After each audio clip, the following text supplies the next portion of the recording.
Welcome back, Red Spotters. Another stream of the Red Spotlight Podcast. I am your host, Alexis Soto, joined by Kyle Lira, Alexis Moreno, and Peter Martinez. Of course, these are your co-hosts for the Turn to Page podcast, the Harry Potter Book Club podcast that comes at you, every 2 or 3 weeks now? We're here, Red Spotlight, the place that brings you everything in the world of movies. And the big thing this week is Obi-Wan Kenobi just finished its 6-part run on Disney Plus, and we're gonna talk about it. That plus also Lightyear, a little bit of the 40th anniversary of The Thing, and then Miss Marvel for those of us who have watched it. All that here and more on Red Spotlight number 402. Guys, how are you doing? Hello there. Fuck me. Okay. Not so great. Not so great now. Not after that, right? No, I guess I don't know what I was expecting asking that question. I apologize for that. I guess You're welcome. I don't know. Kyle, has there been there's now been 401 shows. Has there been one that's been titled Hello There? How did we celebrate the 400th? We did. You were on there. What the fuck? You didn't tell me?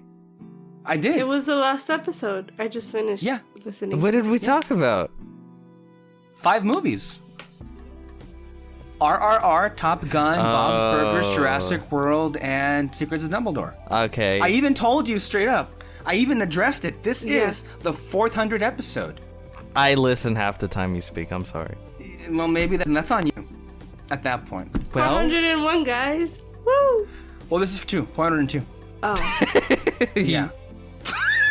401 already got recorded. Yeah. So we're now at 402. It's not a special. No. it does not serve. No. I don't think we've ever had a podcast titled "Hello There." To my recollection, I mean, I would know about like all the frickin' The recent ones. You know, I don't think so. I don't think we've ever had one that said "Hello There." No. We have to have had one. I think so too. I mean, it sounds familiar, or it sounds like something you guys would do. I know for sure we've like on the 100th one we've had like, oh wow, be a thing. But I don't think we've ever done Hello There. Let me look at the catalog. If that's the case, then maybe this will be the one to be titled that. I mean, it seems the most appropriate. Other than that, I'm not sure what else I'd say. But while Kyle is looking up that information for us, we're going to go ahead. Did you have anything, Kyle? Hold on, I'm looking up. We're going to go ahead and moseying on to the review for the Obi-Wan Kenobi series on Disney Plus. We're going to give off our initial impressions, but I would assume most people listening have already seen the show, so be advised there will be spoilers for everything and anything at this point going forward. But I think it is always appropriate, and this is why I always like starting off our reviews with giving a good background as to like how we have appreciated, or not so much, to be honest with you, the recent projects in the Star Wars universe. And then, of course, everybody sees Star Wars differently, so I guess, that's always going to be a weird thing to gauge. But, with me, I've liked most things Star Wars up until sometime in 2018.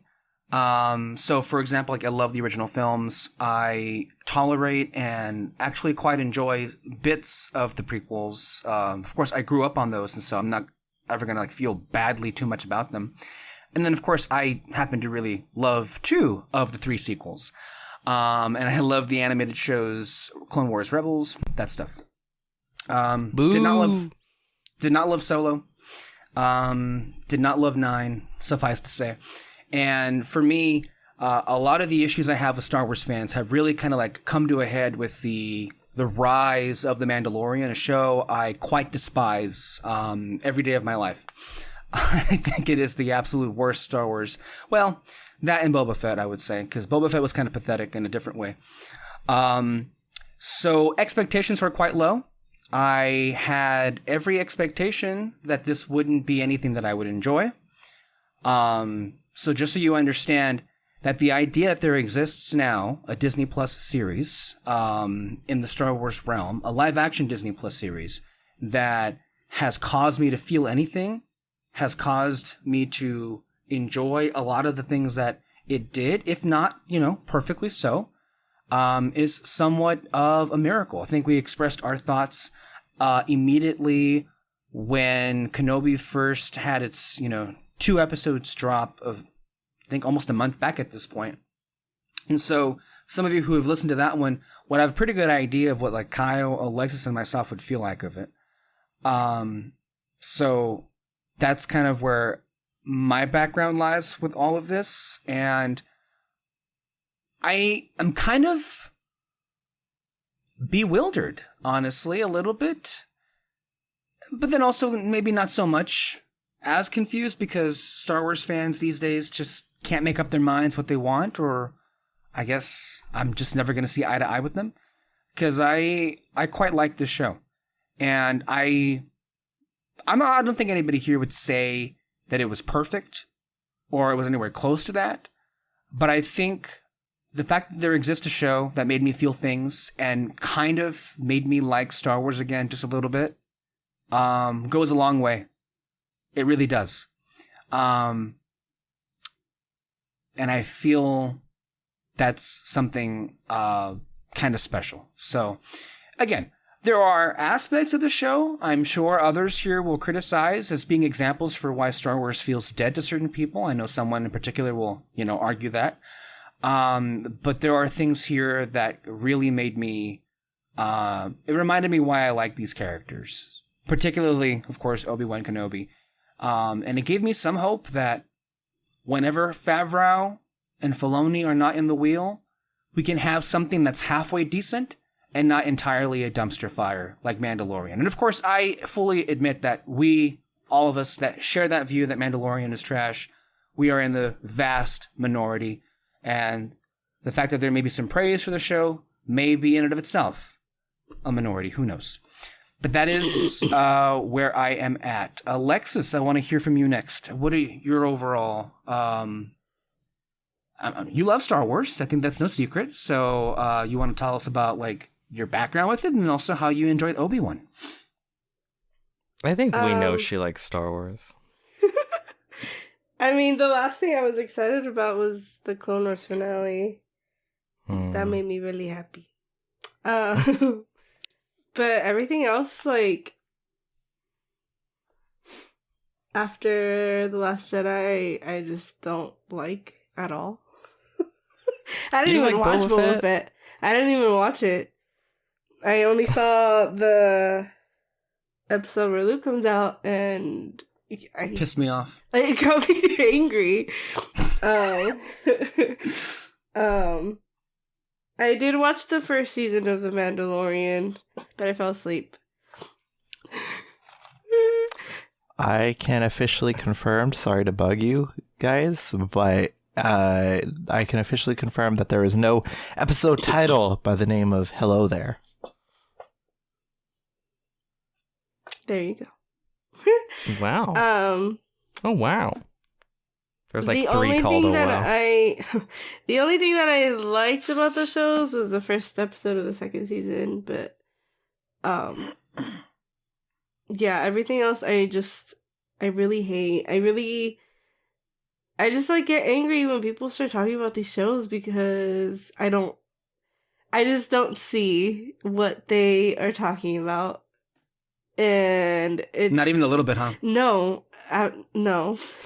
And so going into the show, even hearing about what it was about, hearing them explain what the show was about, when it was first announced, I was kind of excited because I thought, we get to see this character be kind of like, I guess, down in the dumps, and we get to see, like, we just get to find out more about this character. But then they said it's gonna be the battle of The the rematch century. of the century. Oh, the rematch of the century. Yeah. Oh my god, that completely just like shut me off, and I was angry because that's annoying. Yeah. And then we got the first 2 episodes. I don't know. I think I like it a lot more because my expectations were non-existent. But yeah, it's not a perfect show, I think. I think that I do have some issues with it, but Does get a little too woke. No. Stop. No, But- it doesn't. In fact, it needed to be more woke. We're Yeah. pro woke here. More lesbians. Show But, Lightyear what's what. Oh my god. I saw a tweet that was like comparing the box office of Morbius and Lightyear, and it was like Morbius versus lesbians. And Morbius had all the more money, and it's like, it's so stupid. Oh my god.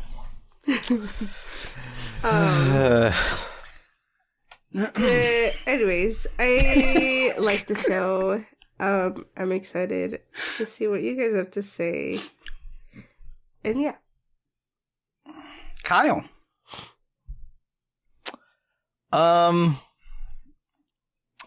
I the thing is that like I'm a Star Wars fan. I like Star Wars shit, and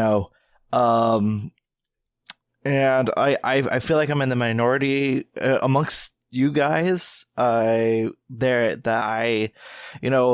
Despite my deep hatred for the Book of Boba Fett, which I feel wasted my time. To say the least. Along with several characters. Can you believe that was Cad Bane's debut? And then also Exit. Anyway, that one. Well, yep. Yeah. I do love certain elements of The Mandalorian. I love, I particularly liked and was really fond of the first season. Second season, not so much, with the exception of a terrific season opener in the first episode of the second season, which I feel is some great Star Wars shit. Like, I wish that the rest of the series matched that energy, season. I wish the rest of the season matched that energy of the first episode of what that was. But I absolutely love the second season opener, and I do like the first season of Mandalorian, so, and then, however, when it comes to like the movies and all that stuff, I absolutely despise Rise of Skywalker. I can't stand it. And it's all like, what gets me so frustrated is that there's a good movie in there somewhere, and that makes me even more pissed because I know that, like, had they not have listened to Reddit and shit like that, we would have actually had a competent movie. But Kyle, can I ask you real quick? Having now seen Jurassic World Dominion, if Colin Trevorrow had made that movie, do you feel it would have gone any differently? I like Dominion better than Rise of Skywalker, so who the fuck knows? Yeah, I maybe at least it would have, at least it would have been consistent, because I feel like Rise of Skywalker was not consistent at all with what it was trying to do. Character beats where, that started back in The Force Awakens. Which like when we come to the sequel trilogy, I love 2 out of 3.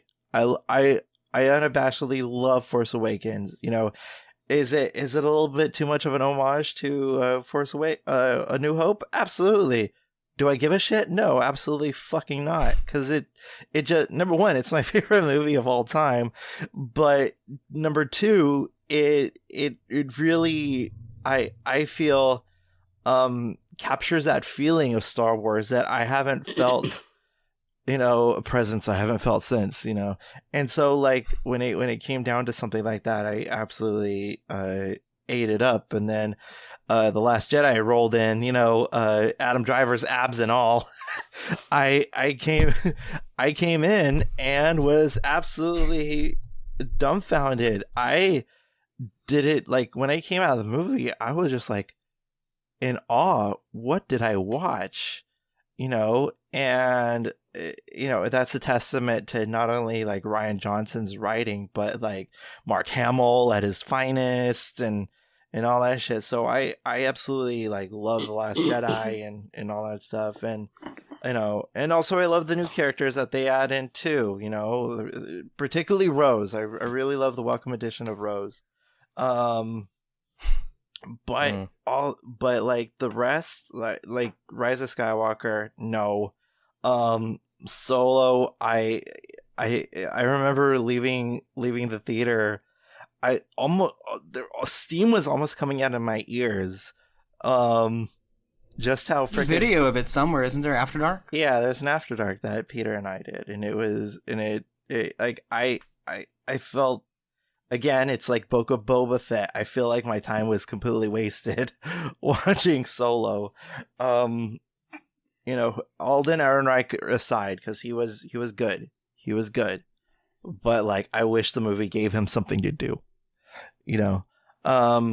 But yeah, so when it came down to Obi-Wan, I was first of all confused. Rematch of the century. Wait a minute, didn't the rematch of the century happen in 1977 when the original movie came out? Wasn't that the rematch? And the more I thought about that phrase, it just pissed me off more and more, especially because it was going to negate what was so special about that reunion in A New Hope. You're fucking with a lot of New Hope, basically, the idea of this show. Yeah, especially Obi-Wan's character, which, I was like, what the okay. Whatever, I don't need this. And the only semblance of something that they could have done interesting with an Obi-Wan story happened in Rebels, And so I was like, okay, well, another obligation watch. Another obligation watch for me.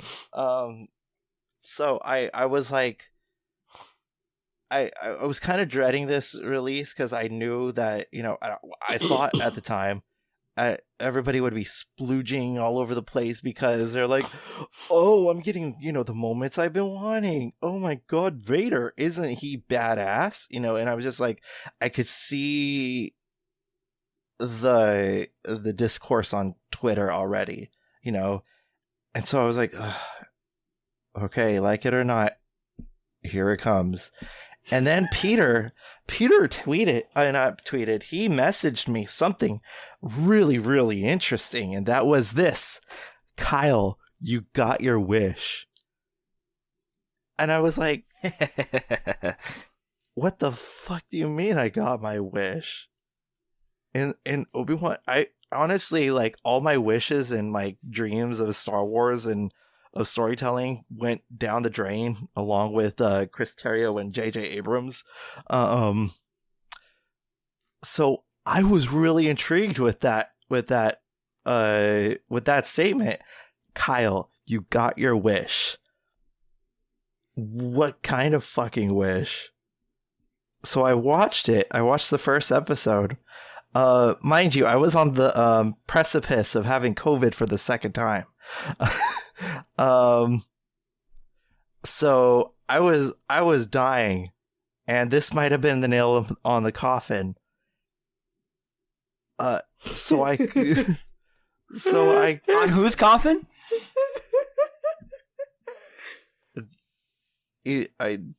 Anyway, so I watched it, and they introduced a plot element that was a heavy, pleasant surprise. I was scared at first, but this plot line was a really welcome addition, because I thought that this show was just going to be, Luke Skywalker. And by the way, I'm fucking sick of seeing Luke Skywalker all over the place. So I was just like, here we go again. Here, the man, the myth, the legend, Luke Skywalker. But no, the series focus went a completely it didn't go the way I thought it would, and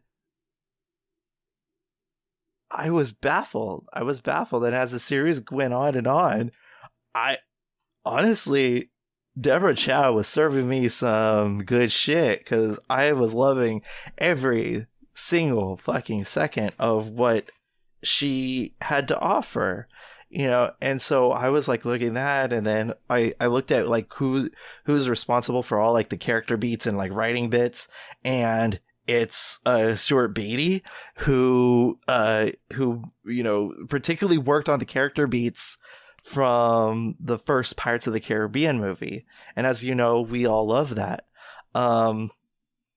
So I thought it was really well done. Like, part of my faith for Star Wars has been restored. We'll see when Mando season 3 comes back, whatever the fuck that does. But right now, as I could say that Star Wars has been, the Force has been awakened, as so to speak. So I absolutely adored Obi-Wan. Well done, my good and faithful apprentice. My faith in you is restored. I think that's Snoke from The Last Jedi. Great movie, by the way. I don't know if it's been mentioned so far, but it's a great fucking movie. Mm-hmm. Peter, your turn to speak about Star Wars. Yeah, Star Wars is nice. Anyway, Obi-Wan Kenobi. It's better than every other Disney Plus show and season. I don't. Do you mean think just Star Wars, or are you saying Star Wars, or also any Disney Plus? Sorry, Okay. just Star Wars. Just Star Wars. And I'll throw in the animated shows because I haven't seen them, so who cares? The only one that would count, I think, is like Bad Batch, but who cares? I think it's okay overall in my eyes. I think it's okay, and okay, it goes a long way when everything sucks. Because there are genuine throughout. I think every episode I can pick up 1, 2, 3 moments where I'm like, that rocks. I like that. That's very, very good.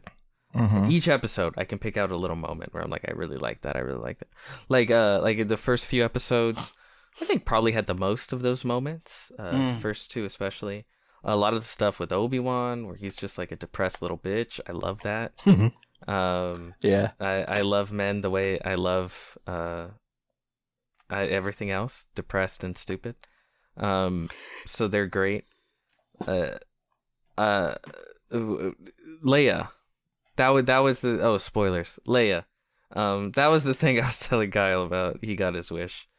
Because he would always talk about a young Leia Star Wars movie. And we would always fucking tell him to shut the fuck up. Okay, who's laughing now?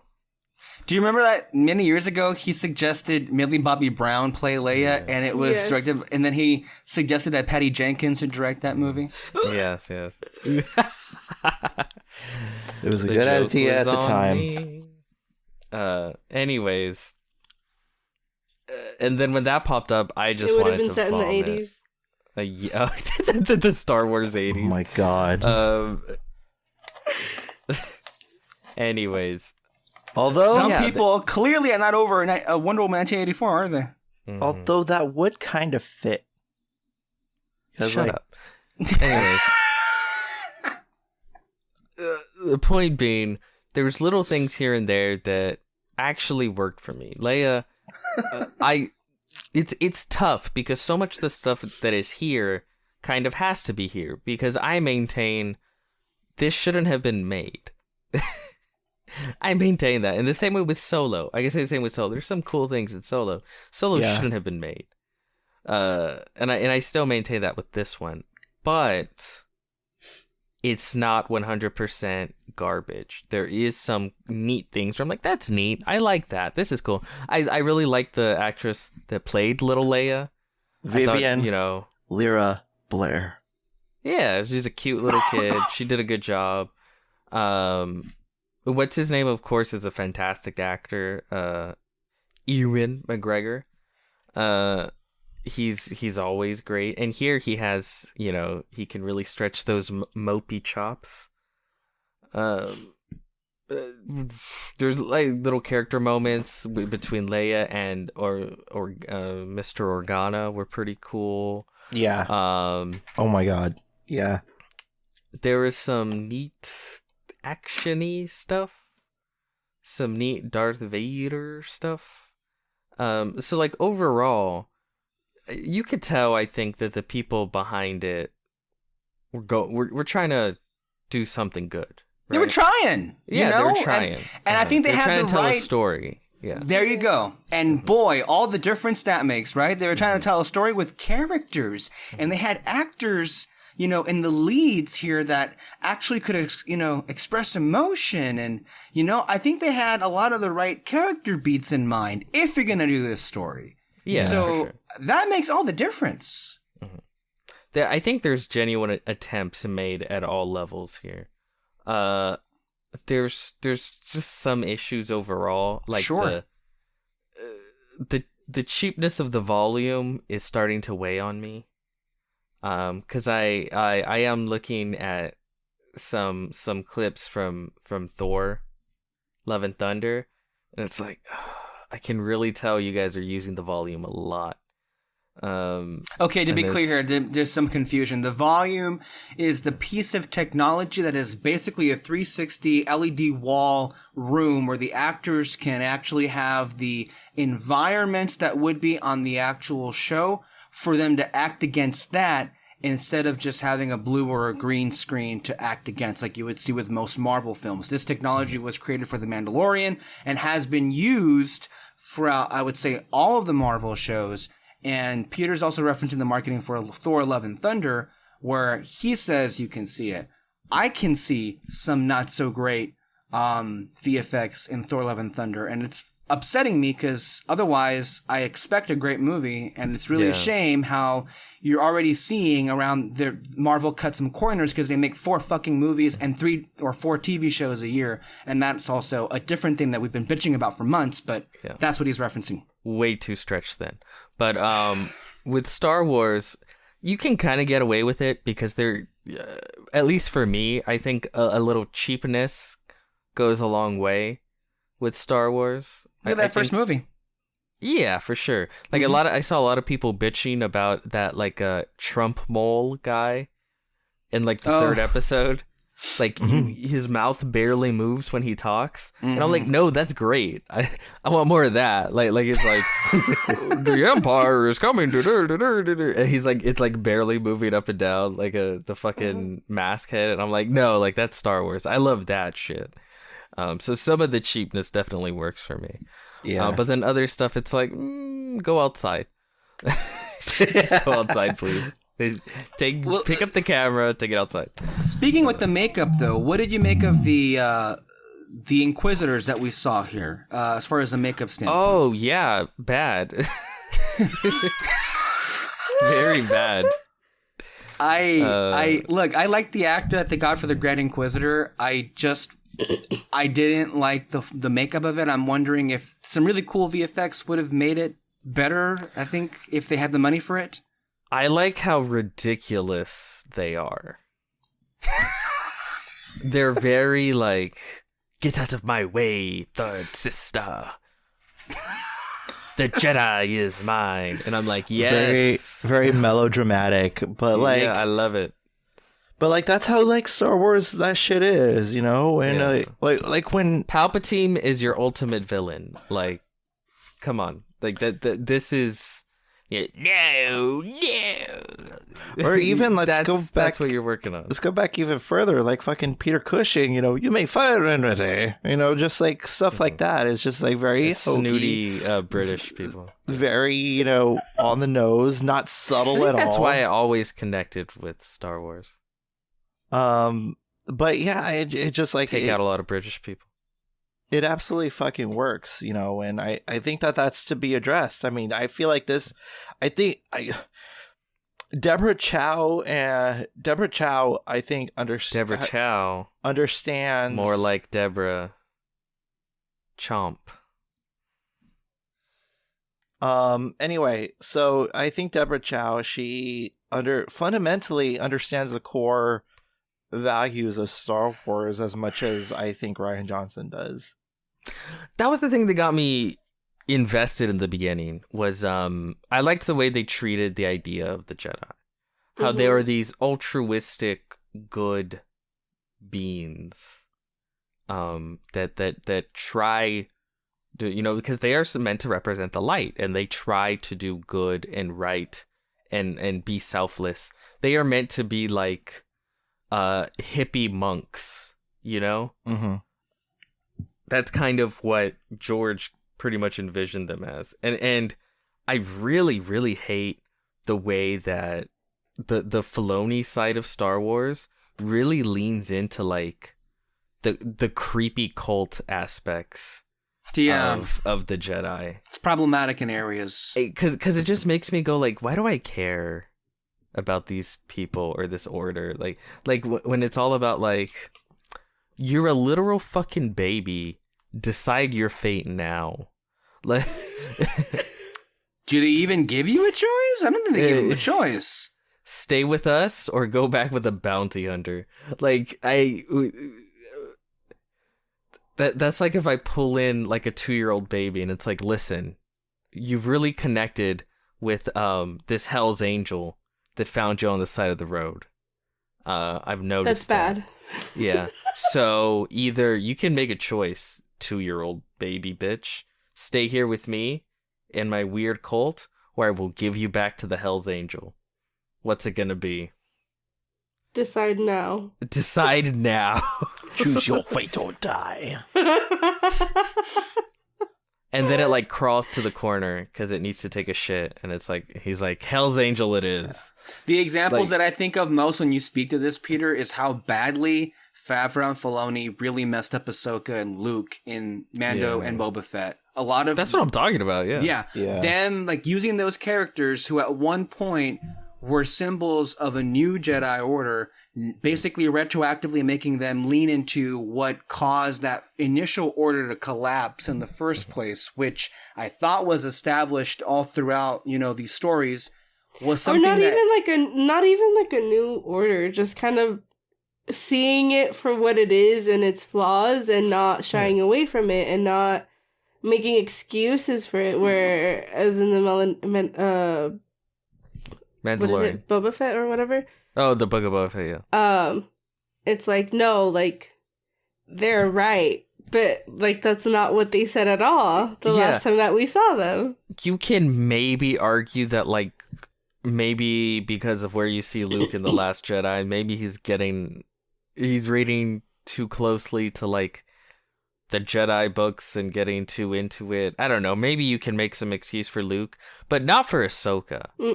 Yeah, like literally her entire journey is and you know what? Maybe it could have worked if you had a scene where Ahsoka's kind of arguing with Luke and being like, "You're being too rigid." But that would make it interesting, Peter. That would make it interesting. Yeah, you can't have the good guys in any sort of conflict, right? That's why we had to turn the treacherous evil Boba Fett into like a good guy mayor who's all about stomping out crime in his city. Like what the fuck? So ridiculous. I am a man of honor.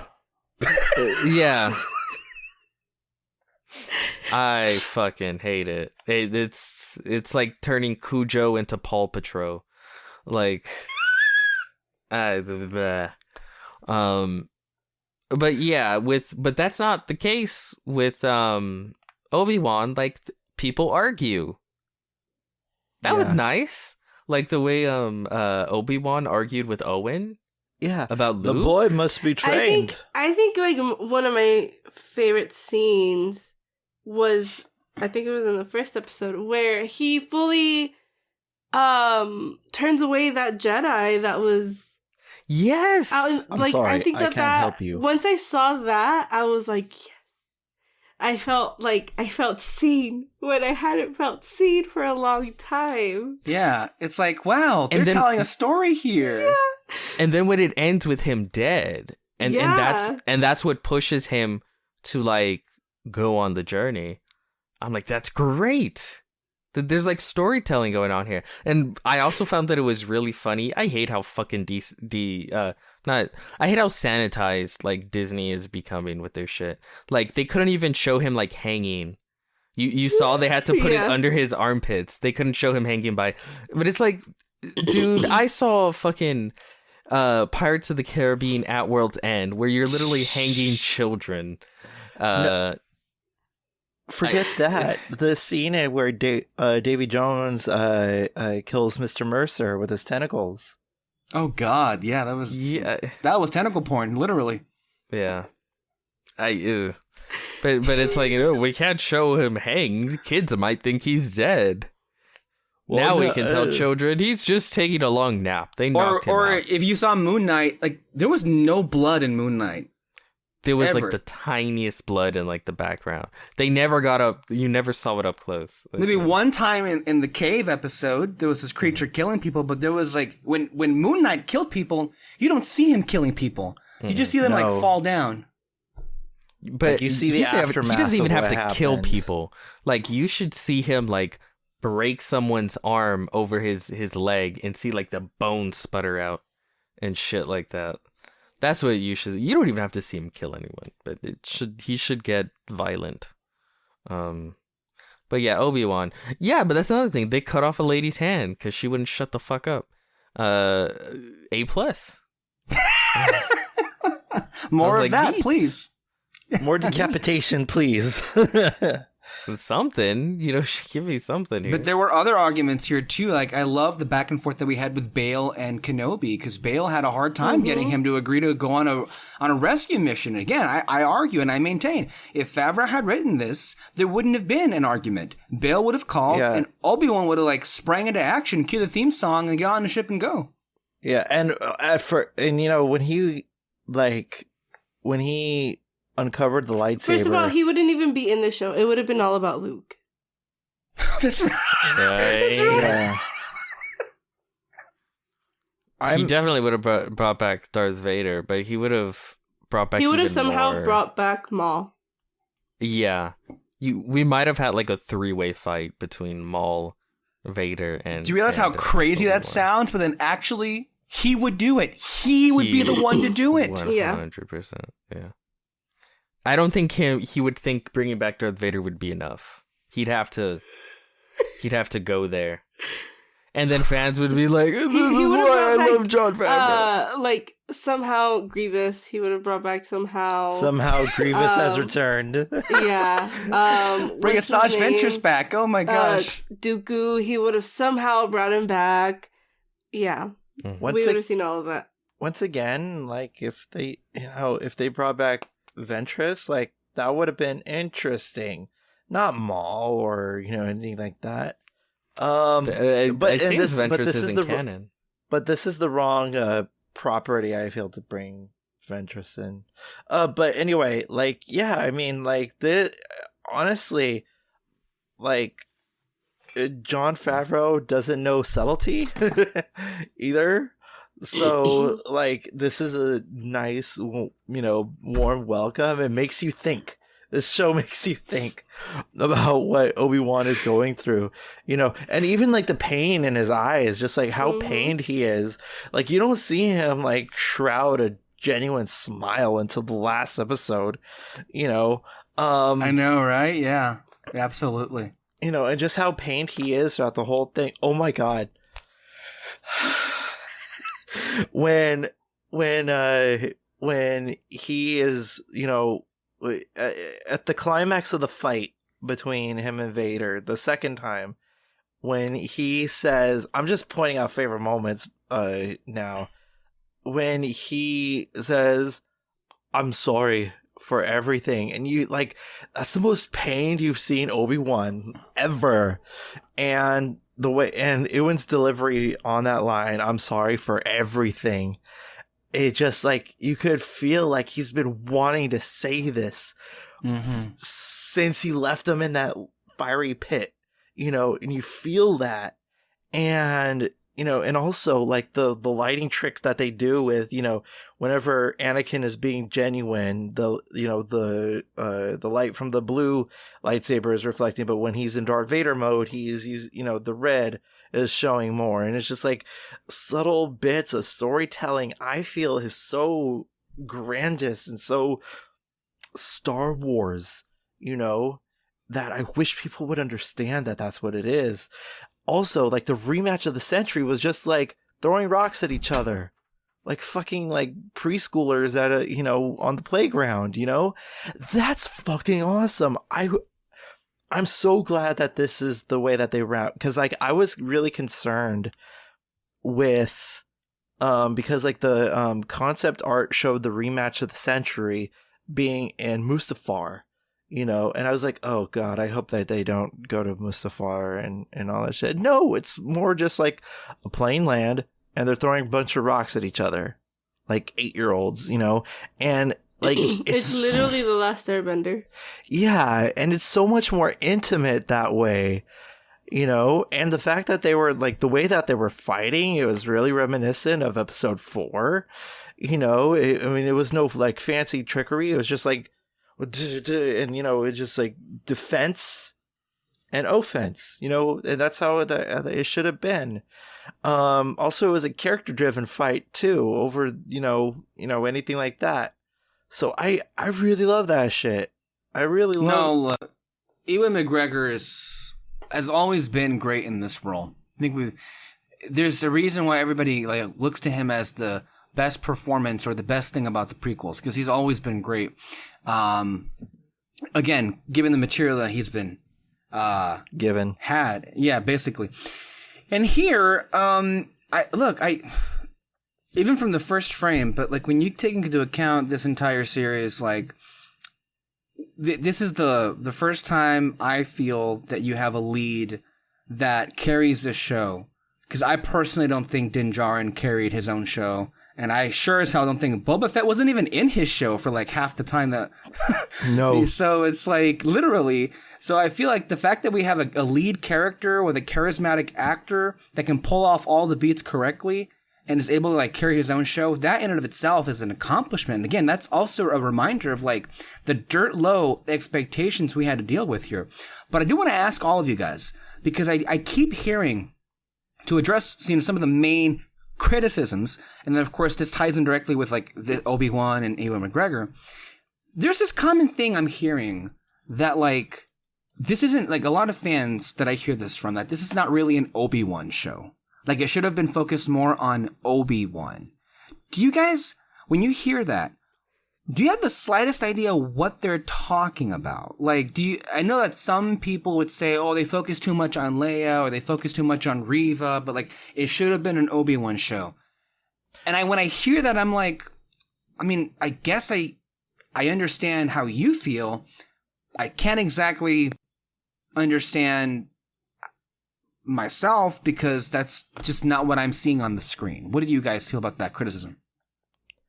She's literally in like the first 2 episodes, because you're getting introduced to her at this stage in her life, and then after that it fully focuses on Obi-Wan. Like, and I'm not saying it as a criticism, I'm saying it like it's a good thing that she is not the main focus. And I don't see how they can say that when in the last like 3 episodes she's literally like in a hole in one of those episodes trying to plug something. Like Obi-Wan leaves her Obi-Wan is doing all the heavy lifting. Yeah, you know? he literally tells people, can you keep an eye on her? I'm gonna go do this. And then we focus on that. I suspect that part of the reason why people have that thought is there are aspects of this show that, and let's be fully transparent about this, you've seen it on film Twitter and on Star Wars Twitter. There are a lot of Star Wars fans that find themselves disappointed by this overall. And I think that's one of the talking points they've latched onto. And I think that talking point of this not being like enough about Obi-Wan goes in tandem with a lot of negativity surrounding the third sister, Reva's character. Which is interesting because there's been a lot. It only became a point of contention because she's a POC, and that's it. There is no other, and people who try to disguise it as right, she has a full, complete arc. There is no other, bad writing. Is it the bare minimum? Maybe, sure, but it is competently written. And the reason why a lot of people are pissed at her character is just because she's a woman of color. There is a lot of weird hatred to it, and it's just kind of surprising to hear people talk about it. Like, I'll be honest with you, I don't despise her, but I thought like the actor did a really good job, of what she was supposed to do. Uh-huh. I can't, and I think like for how it was presented, yes, the arc is there. I think it works fine, and her backstory works, with why she would be in here. I wouldn't say she's my favorite part of this series, so I don't know. I'm just curious. I know because I imagine there are people out there who are not necessarily in love with her, but are also not the fucking racists that are attacking her because they're seeing a black woman. But you do have a point when a lot of people cannot pinpoint why they get angry when you have a, POC, female character just being, I guess, intense. They react in a bad way for whatever reason. Yeah.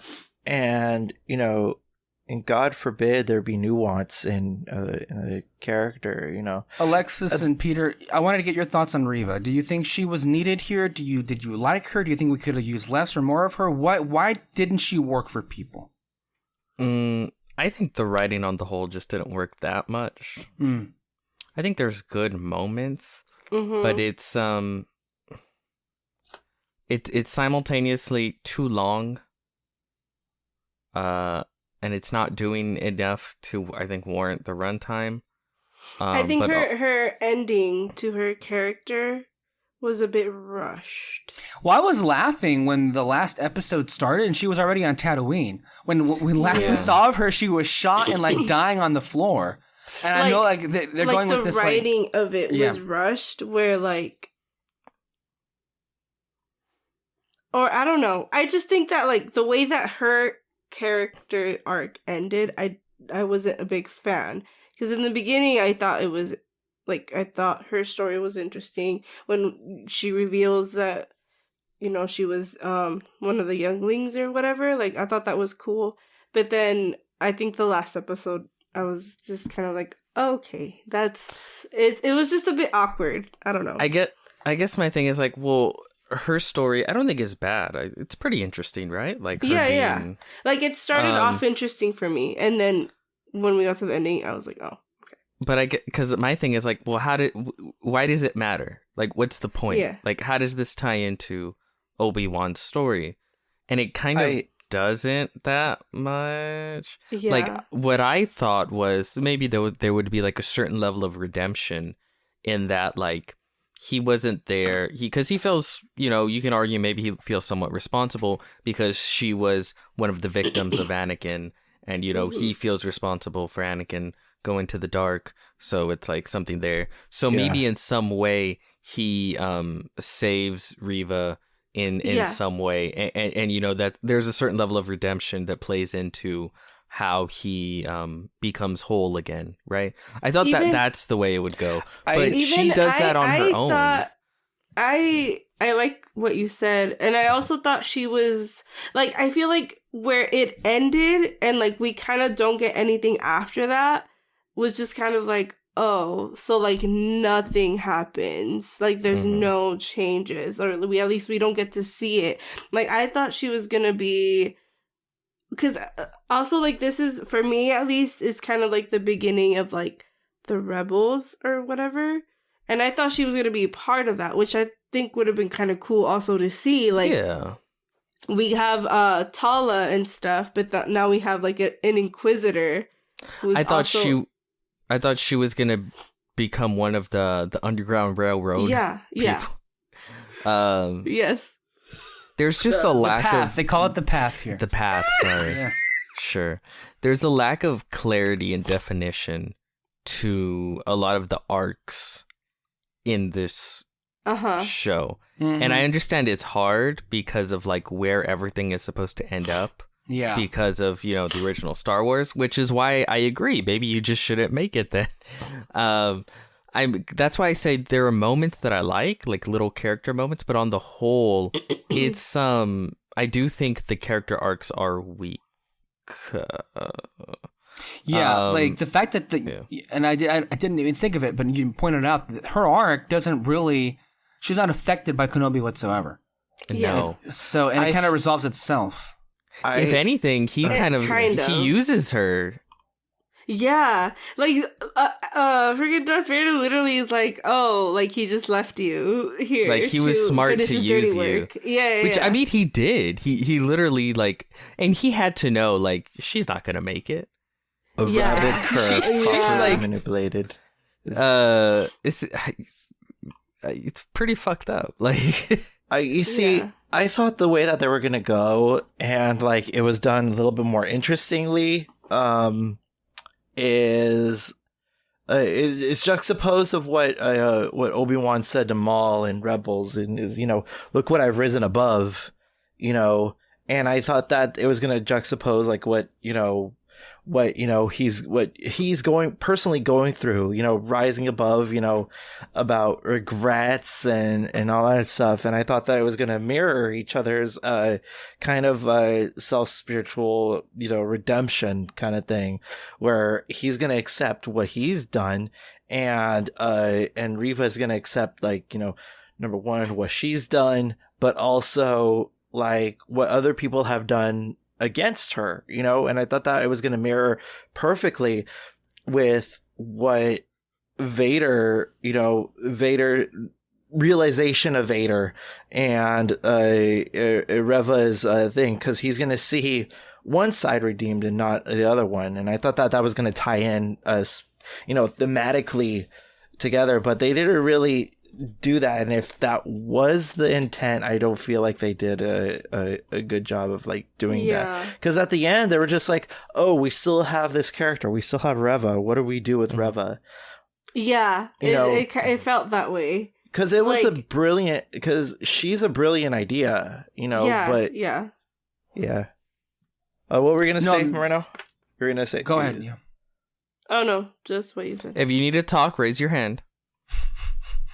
Well, the thing is this. I think some of these issues here. Kyle raised his hand. What do you... Oh, never mind. He didn't need it. Okay, go ahead.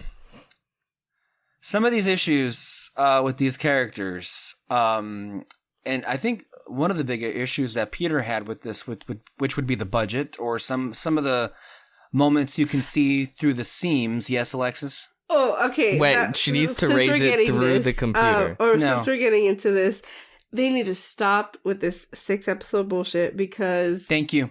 Oh my god. I think that is what ultimately kind of messed up the show. Dampened momentum. If you don't got a story for 6 episodes, then don't do it.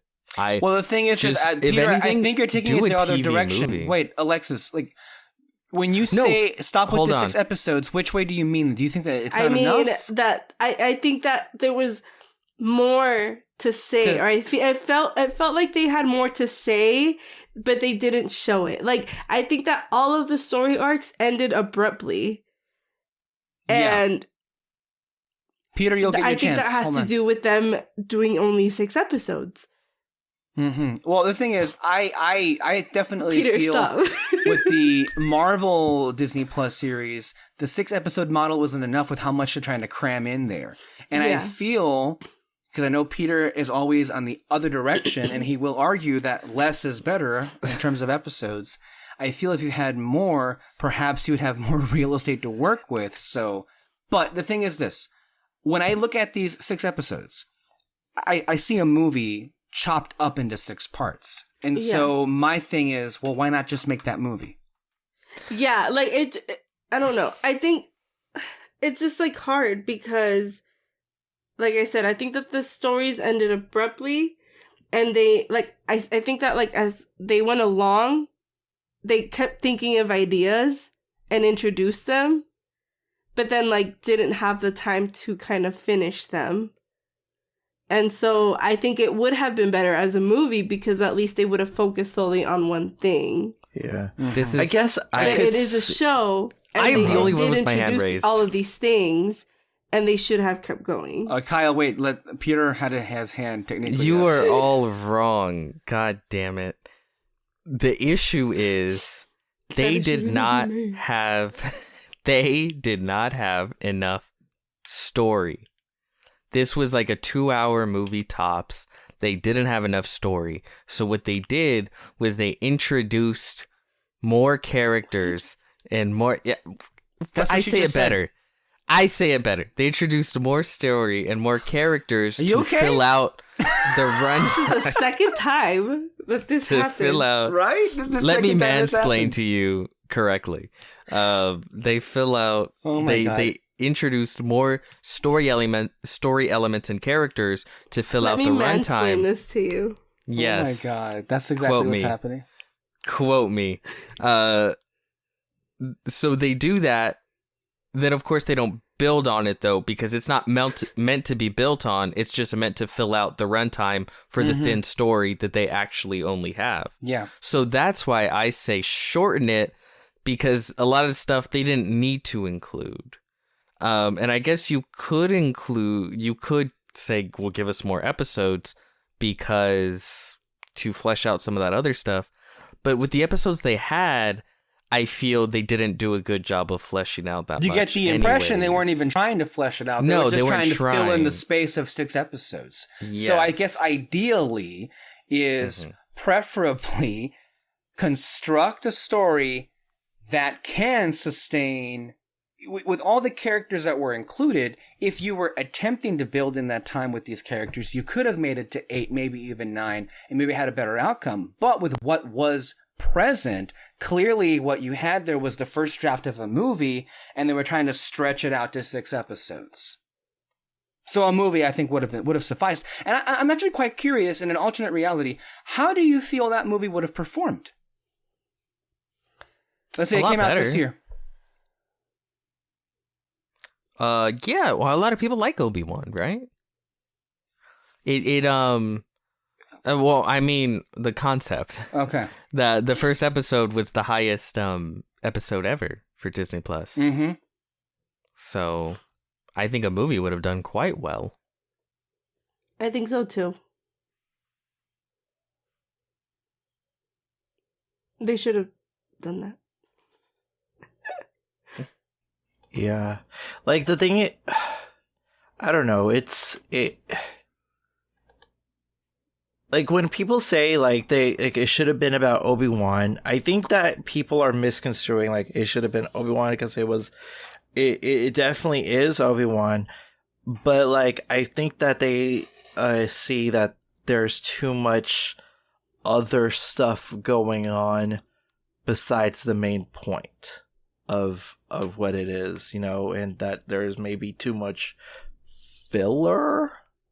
I might suggest. So I think that, yeah, Yeah. I want to say something. You know what? Go ahead, Kyle. I was just gonna say, like, at this point, we should probably get to Darth Vader. Generally speaking, we haven't talked much about him in this because personally, I thought he looked amazing. Like the actual costume, like I can't recall him looking that great in even Rogue One or in even Revenge of the Sith. Like I loved this particular costume, and Hayden Christensen did a great job wearing that costume, shall we say. The physicality he brought to this was wonderful, and of course, having him come back in this role. I mean, a lot of this show deals with actors coming back to roles I never thought I'd see again, and it's handled on the whole rather well. And so to see these moments happen, I quite enjoy them, and not for nothing, they are full of life. They are full of heart, and that's a lot more than any of the other Star Wars anything has given me in a long time. So it was great to see Hayden back and be celebrated like this for sure. Oh, absolutely. Yeah. And Vader, everything with Vader was amazing. I liked it. And I loved everything that they did with Vader. Also, because they tried doing something with Luke and Boba Fett and Mando.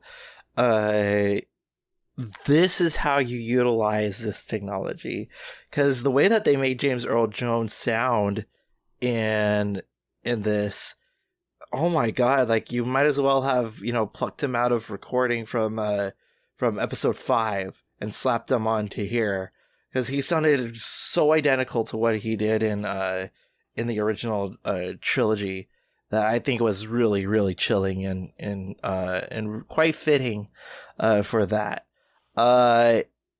Yeah, Hayden Christensen, I feel like it's so nice to see him have moments, even like it made me kind of like Attack of the Clones era. Because I actually felt not be hasty.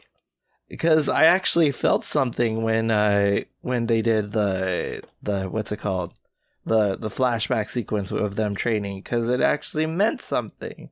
And that is how you do a flashback scene, not whatever that bullshit was in Boba Fett. They were trying to make it. They're trying to make it. They're trying to have it. They're trying to make it have a point. Yeah. I guess that's what I'm thinking, right? Yeah. Because they're trying to tie it to where they are now, and the way that they're sort of cat and mouse with each other, like it. And also it just shows just how well they know each other. Yeah. Even if they're at this point in their life, like they truly, truly know each other. Like no one else. The only acting, I don't think Hayden Christensen did bad, but the only part where I'm like, wow, like I really like this was in the final part where like half of it is off.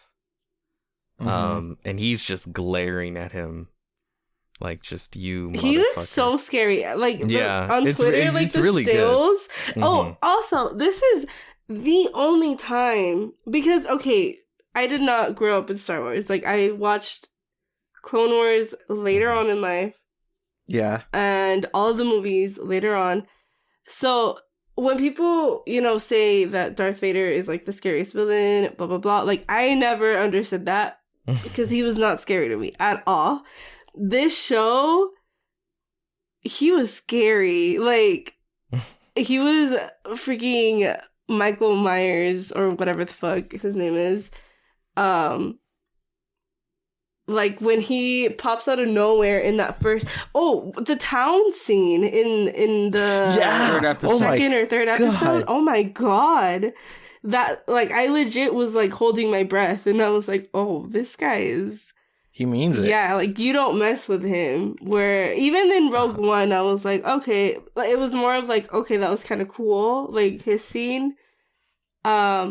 But even like when he popped out in that first fight with like the lightsaber where he's like running away and then he like turns it on and like he's there.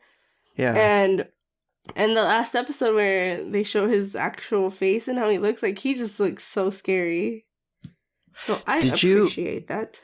Did you notice that when Anakin was basically saying that you didn't kill Anakin, I did.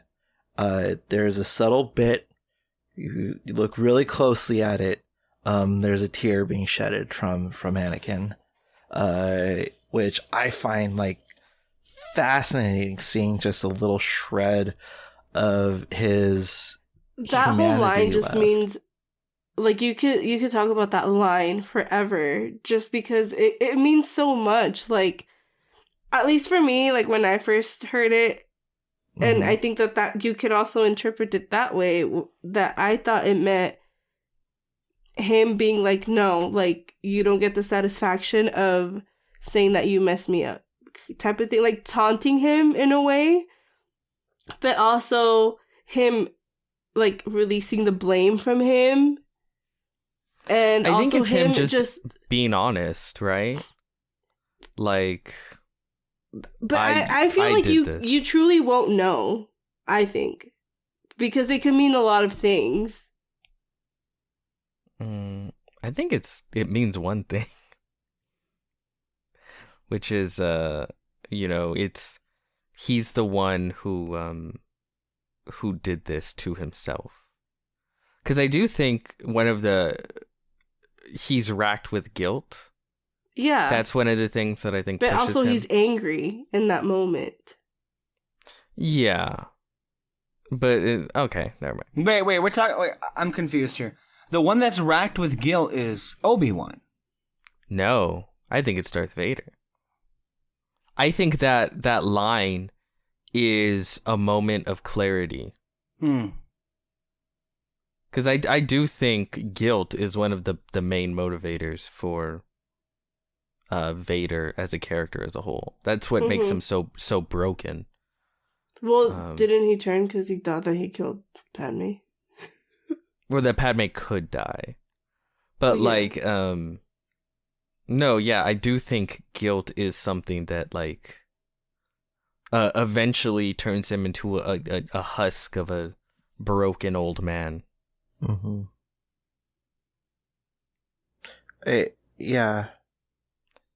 If you were to believe that there is still good in him, then you have to believe that. Yeah. That there's some like semblance of like humanity. It's like that moment in Rebels when they did this exact same shit. I mean, they did not steal, but like a lot of what happened with Kenobi and Vader here was. But like it feels different. No, I didn't mean to say that it didn't. I was like the visual of the helmet and Rebels stole that from The Force Unleashed. Okay. So it's... yes. But like the thing is that like when you hear Anakin when he fought with Ahsoka, just that desperate cry for help of saying Ahsoka before shit went down. It's one of those things where you feel a little bit of, just very briefly, a little bit of Vader's humanity, and you seldom see that because, like, you see him going downtown, snapping kids' necks. Going down on who? Going downtown. Snapping kids' necks. But, I mean, I guess, like, that's what I'm trying to say, like, I mean, comparing those scenes, like, with Ahsoka, at least for me, it felt like he would not kill her. Whereas here, I feel like he would have killed Obi-Wan. He and that's what I'm trying to yeah, kill. that's what I'm trying to say. Like, that line that he says, it's filled with anger, but it's filled with guilt, and that's what I'm trying to say, where it can be interchangeable, I guess. Yeah. But I think a lot of people do that, right? They feel guilty, so they lash out in anger, right? Mm-hmm. It's like if you have like an abusive parent that might feel guilt, but they sort of use that to continue to abuse you further. Yeah.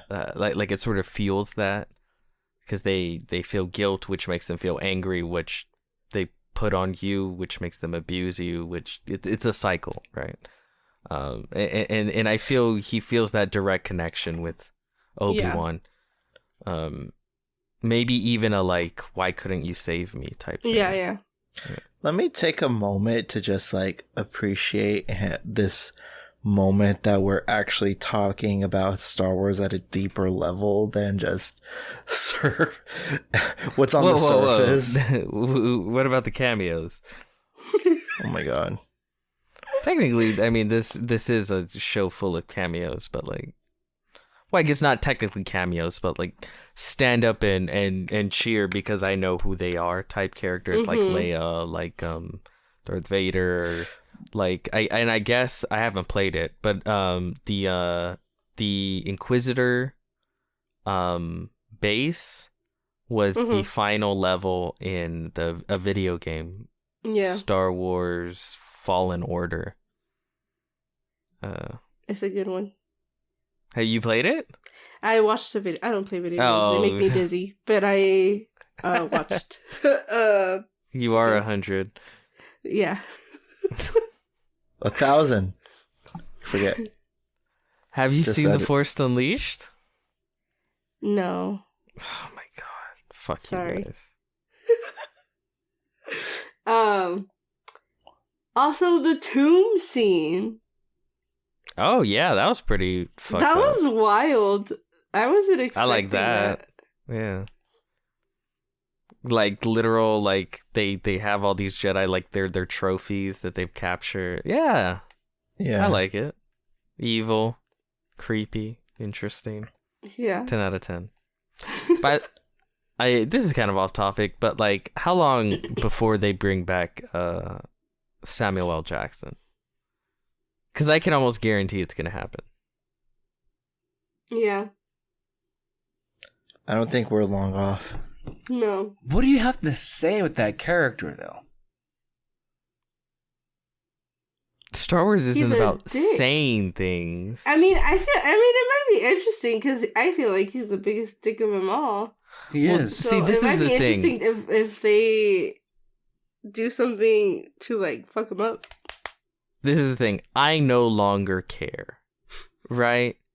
Like Star Wars has. I just don't care anymore.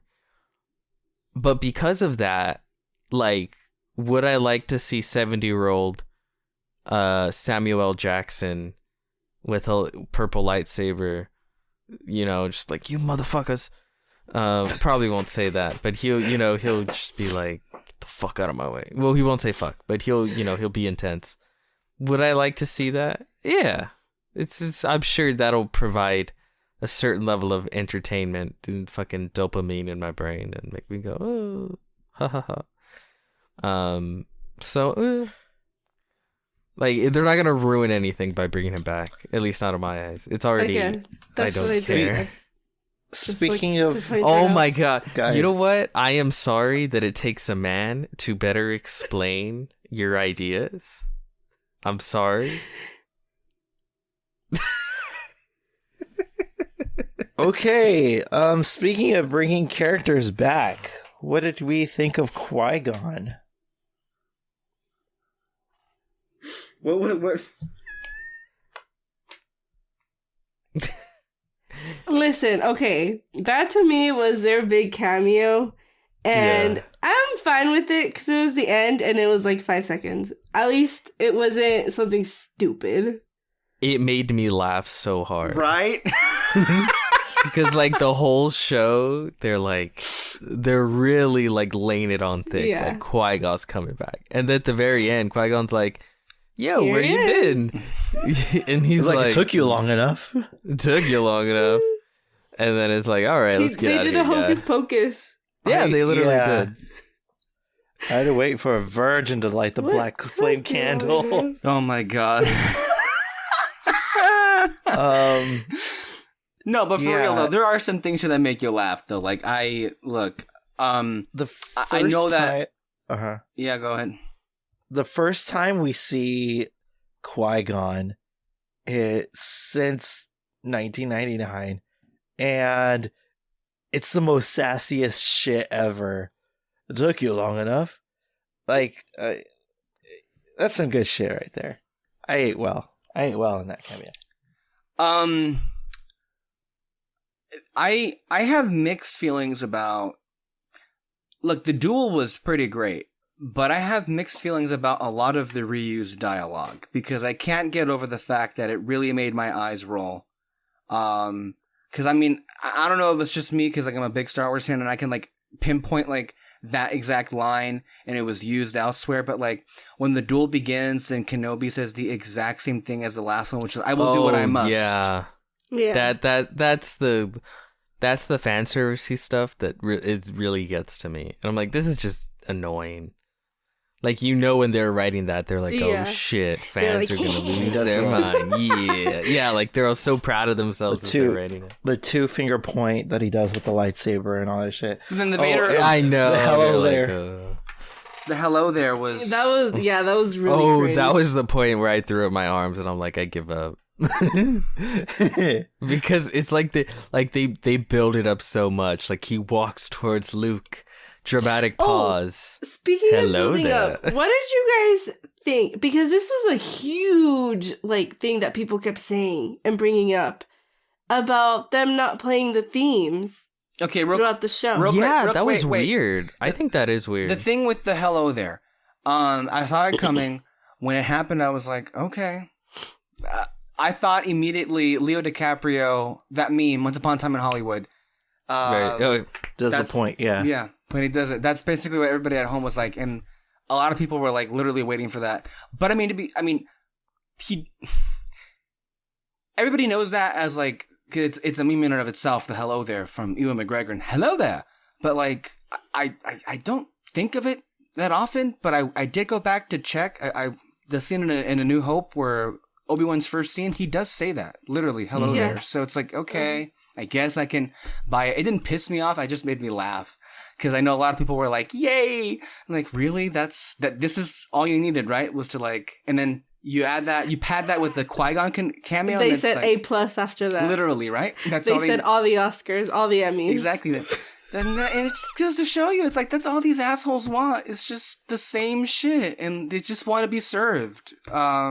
With, masturbatory nonsense. Okay. But getting to your point with the music, I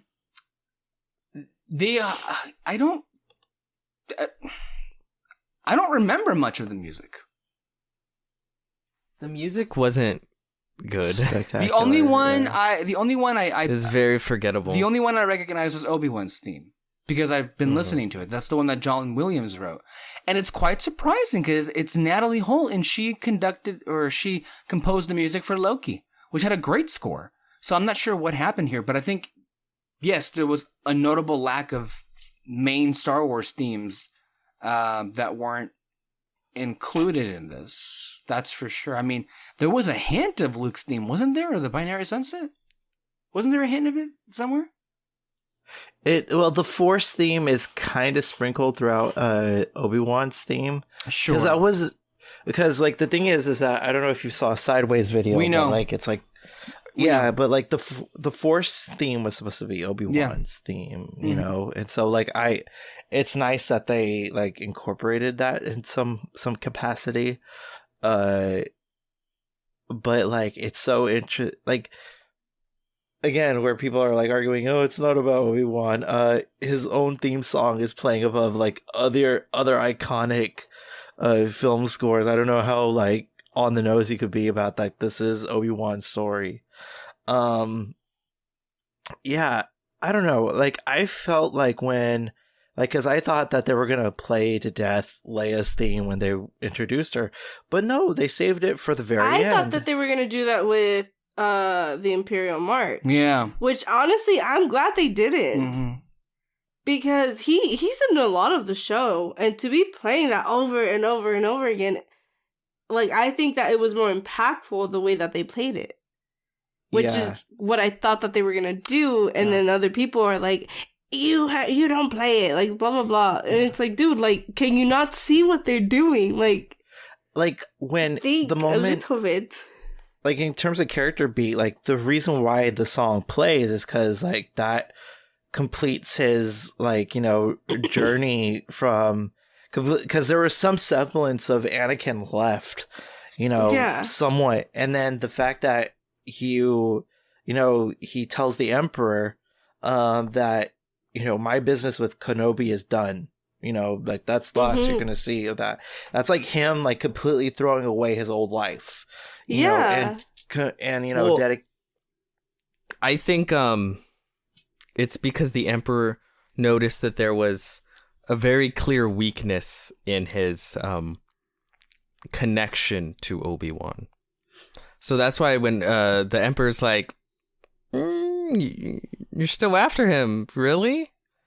And I think Darth Vader got the message like, oh shit, like I gotta, like he's making it very clear, like I'm sensing weakness with how attached you are to him. And so that's why Darth Vader was like, okay, I'm dropping it. At least that's the way I read it, the scene. Yeah. Yeah. Speaking of cameo, I saw this cameo coming from like a mile away as well.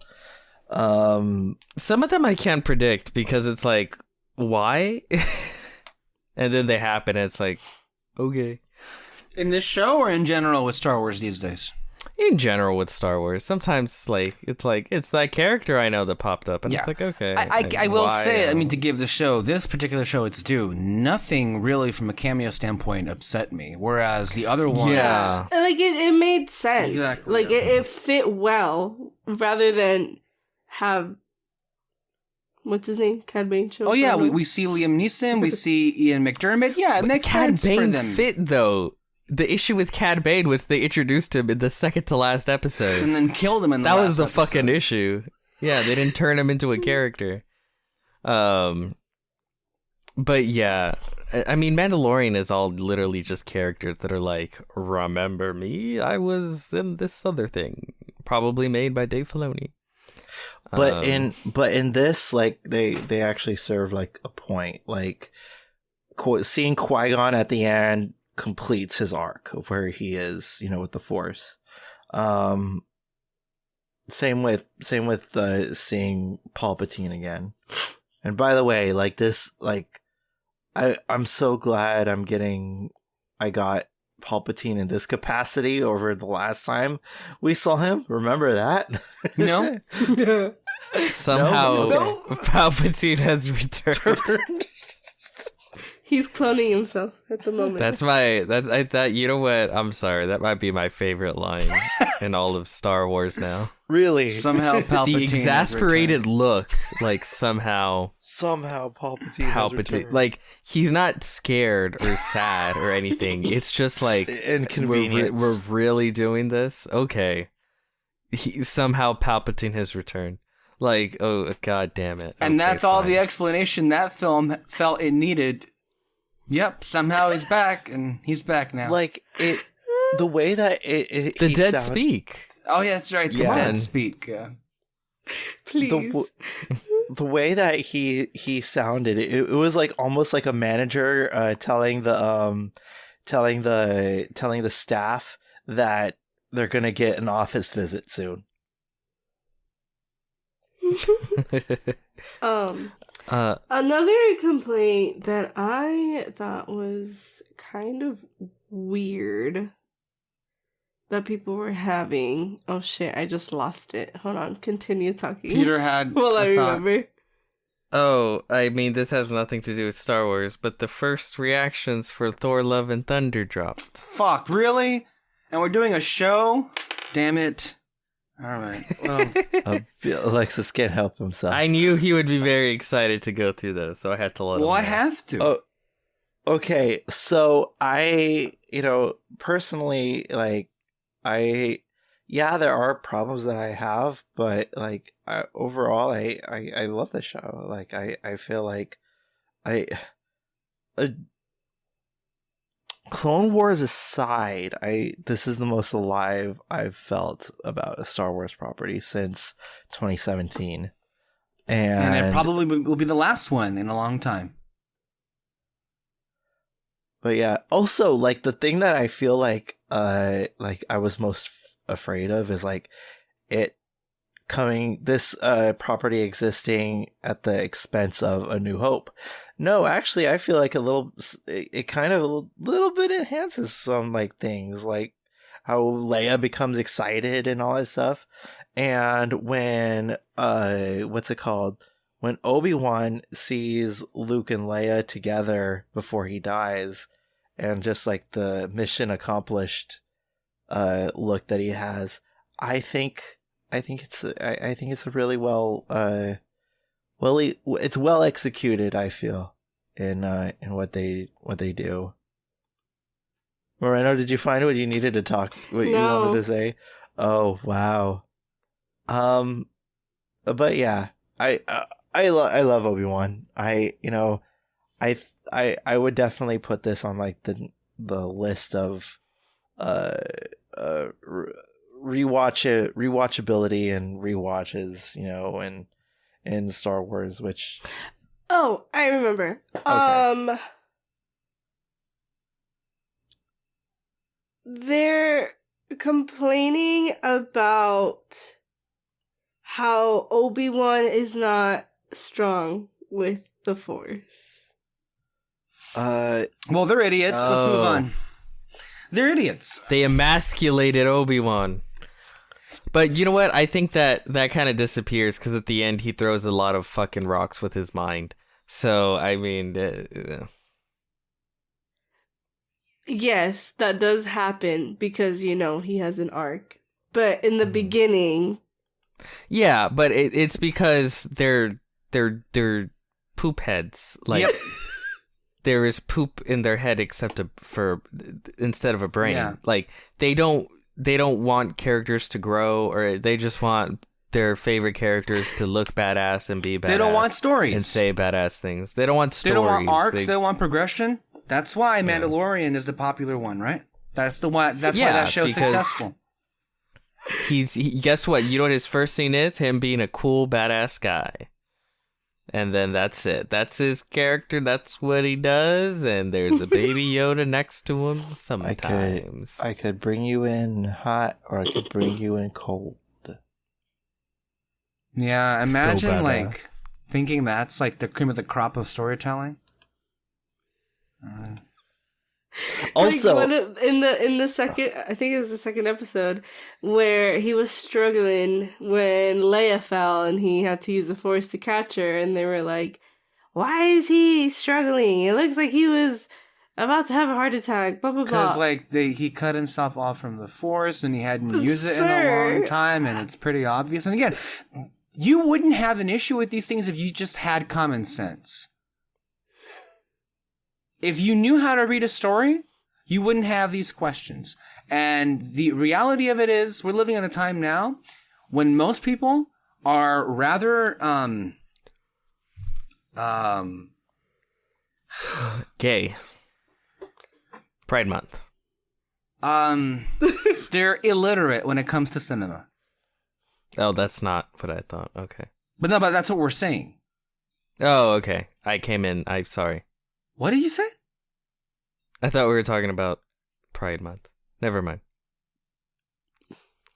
All right. But then again, like I appreciate, even with the flaws and its setbacks, I appreciate that I had something that was that I liked, and I don't expect that to happen with Andor or Ahsoka or anything else, or certainly not Mandalorian Season 3. So I hope you guys enjoyed it while it lasts, because we're going to get back to Star Wars pretty soon with a show that's probably going to piss us off. And, mark my words, the rest of them will eat it up and suck on it. This is real Star Wars. And it'll be a whole bunch of nothing. Anyway, we're going to go ahead and leave that there with Obi-Wan Kenobi. Let's go ahead and get into the Pixar movie Lightyear that came out in theaters this past weekend. Peter, do you have the letterbox description for Lightyear, or would you like me to read it? I can pull it up. Yeah, go ahead and pull it up. No. Yeah, because it's my job. It's your job, since you're the only one that didn't see the film. I saw this film, Kyle saw this film, and so did Alexis Moreno. All of us are big Pixar fans. Sorry, just because I'm the smartest. We love Pixar. We love Toy Story. And Buzz Lightyear is a beloved character the world over, and one by us as well. And okay, here we go. Yes. Lightyear. Directed by Disney executive. Infinity awaits. Legendary space ranger Buzz Lightyear embarks on an intergalactic adventure alongside a group of ambitious recruits and his robot companion Socks. That's a lie. He's on a fucking planet. One planet. So much for infinity and beyond. I included that last part. Anyway, it stars Tim Allen, Kiki Palmer, Peter Son, Taika Waititi, Dale Souls, and Lightyear. I know a lot of people are bitching about the fact that Tim Allen wasn't in this movie. I will say this. Yes, I part of me sympathizes with Tim Allen, the fact that he has played this character for such a long time. There is now a Buzz Lightyear movie in theaters, and he probably wasn't asked to be in this project, and I can understand him being hurt by that. Sure. Okay. I understand why Disney didn't want anything to do with him, because he probably would have been a Roseanne Barr situation where he would have tweeted something and it would have imploded. This is the thing. They just released the first look at the Santa Clauses. Yeah. Their Disney Plus series about the Santa Claus, starring Tim Allen. So there's no.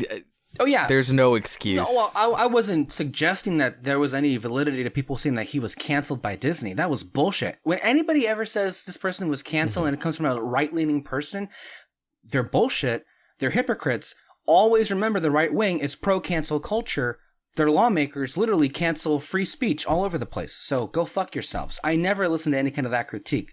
I was just speaking on why Tim Allen wasn't in this movie particularly. Yeah, and then that I just wanted to address that off the top and everything. And of course, he didn't play Buzz Lightyear in that other show. The Buzz Lightyear Star Command, Patrick Warburton played that character, so it's not the first time he's been replaced.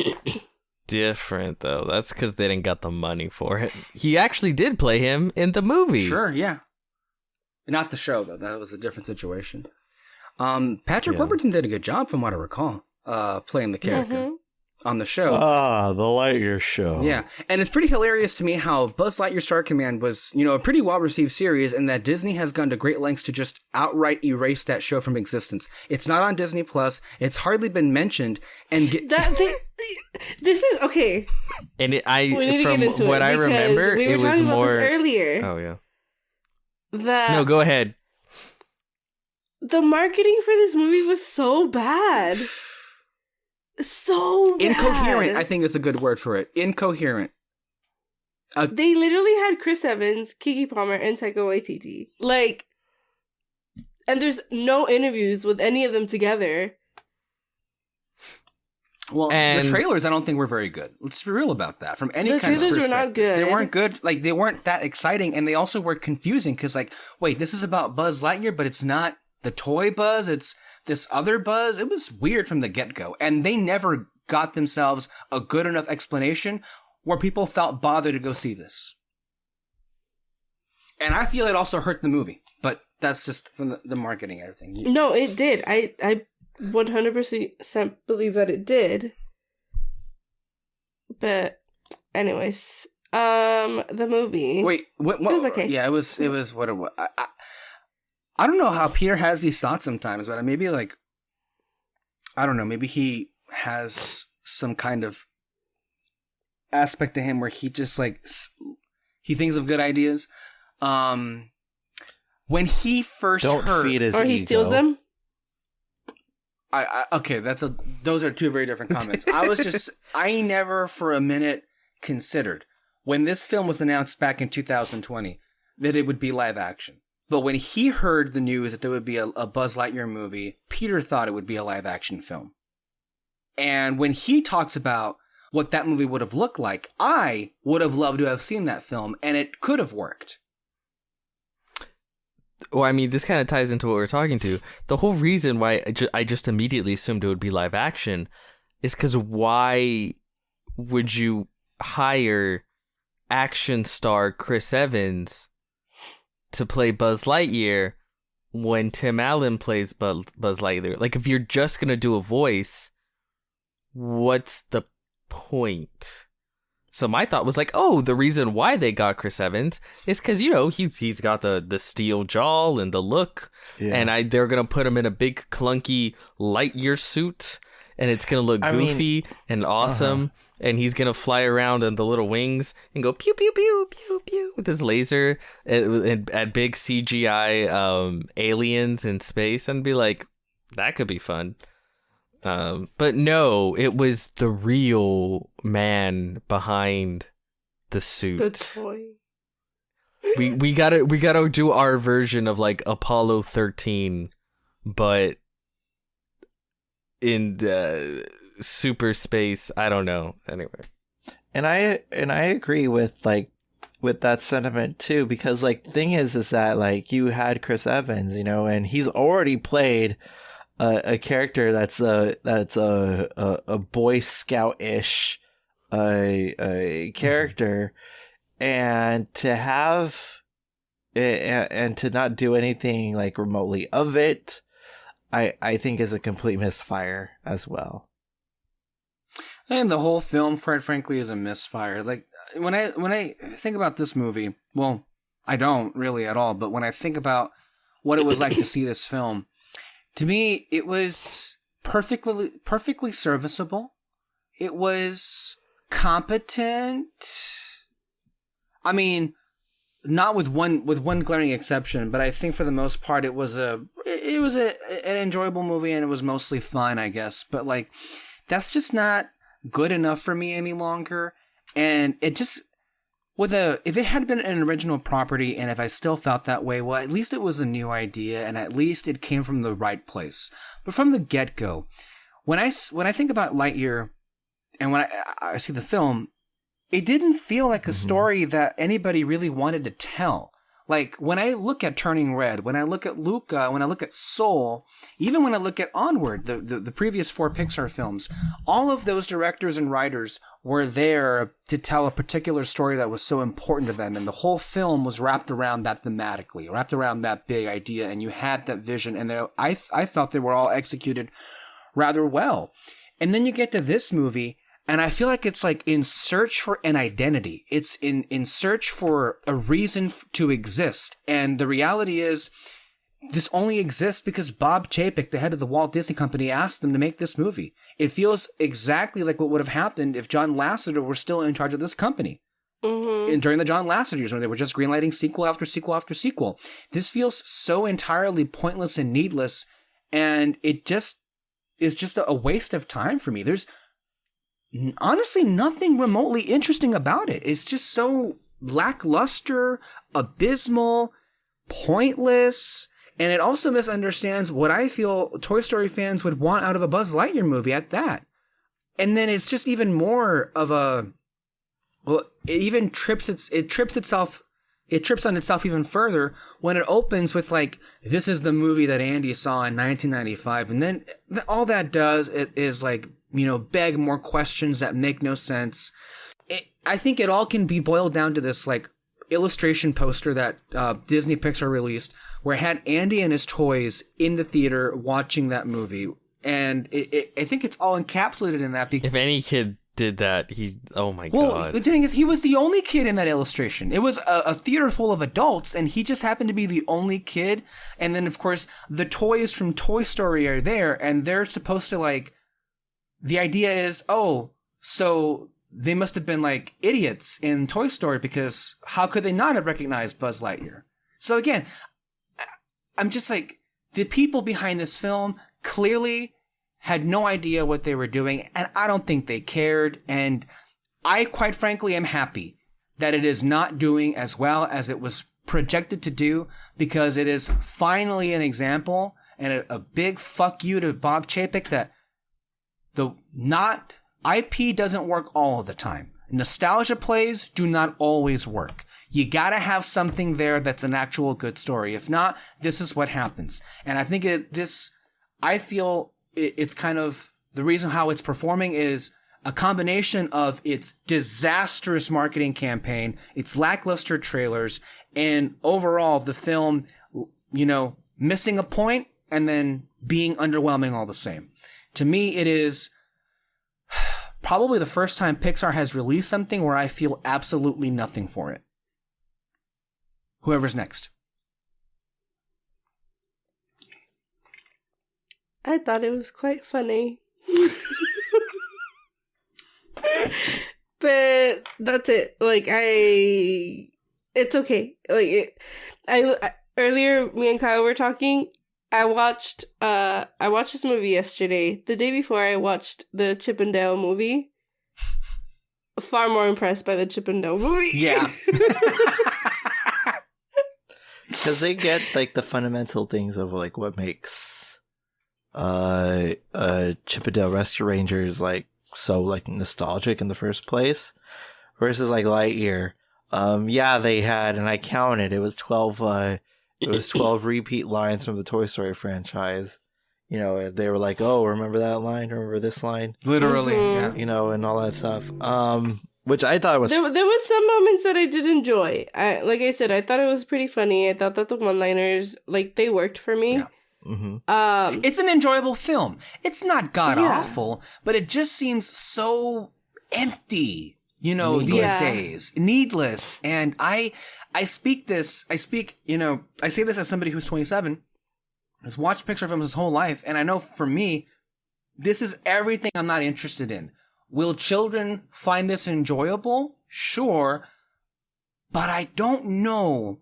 I really have high doubts as to people who are going to claim this as like their favorite Pixar movie. I just don't see it. Mm-hmm.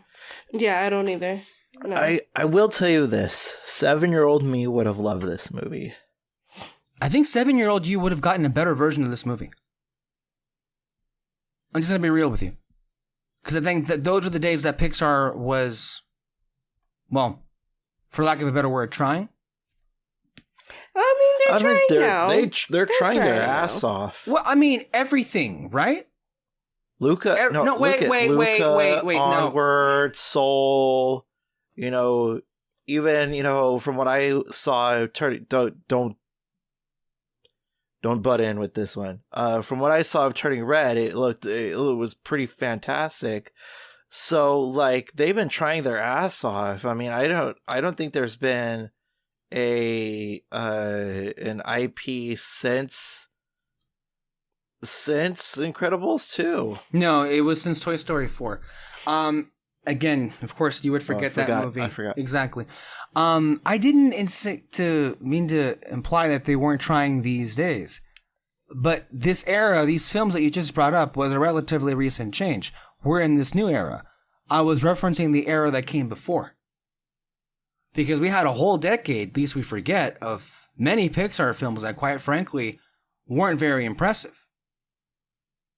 And this movie feels like it would fit more at home with that group of films than where we are right now. Yeah. It's just weird. Like, it's a really weird... And of course, I thing mean, that they we should also did. not forget that this is the only one of these new movies that got even a prayer of a chance to play at a theater. Let's not forget that Turning Red, Luca, and Soul were all banished It to was the Disney white Plus. man. Right? Exactly. The movie that starred a white man and was directed by a white man goes straight to theaters, but all the other films that had POC filmmakers and POC leads were like, you know what, let's go to streaming instead.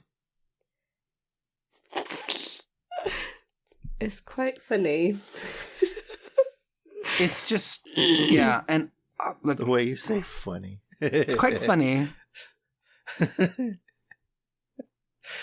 Yeah. There's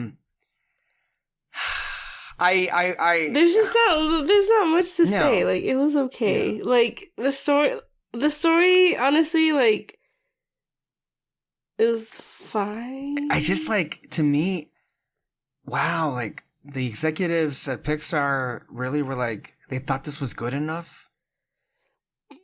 This is not good enough for, like, a final release. Like, I would have thought they would have done, like, a couple of more changes, but I don't know. Yeah. Like, it feels like they were trying to do something, but then gave up and were like, let's just, like, finish this. Like, that's what it feels like. Like, we got a deadline. Let's go. Yeah. They were just kind of like half-assing it. But for me, like, it's doing not great. And I do feel bad because I really feel bad for Chris Evans. Because he was so happy and excited to be a part of this and to finally do something like this. I feel worse for turning red Luca and Soul. Sorry, not sorry. They should have had a chance to play theatrically. Well, yeah. But I'm just saying that, like, he didn't get that type of treatment from Pixar. Mm-hmm. Not from the company, yeah. Yeah.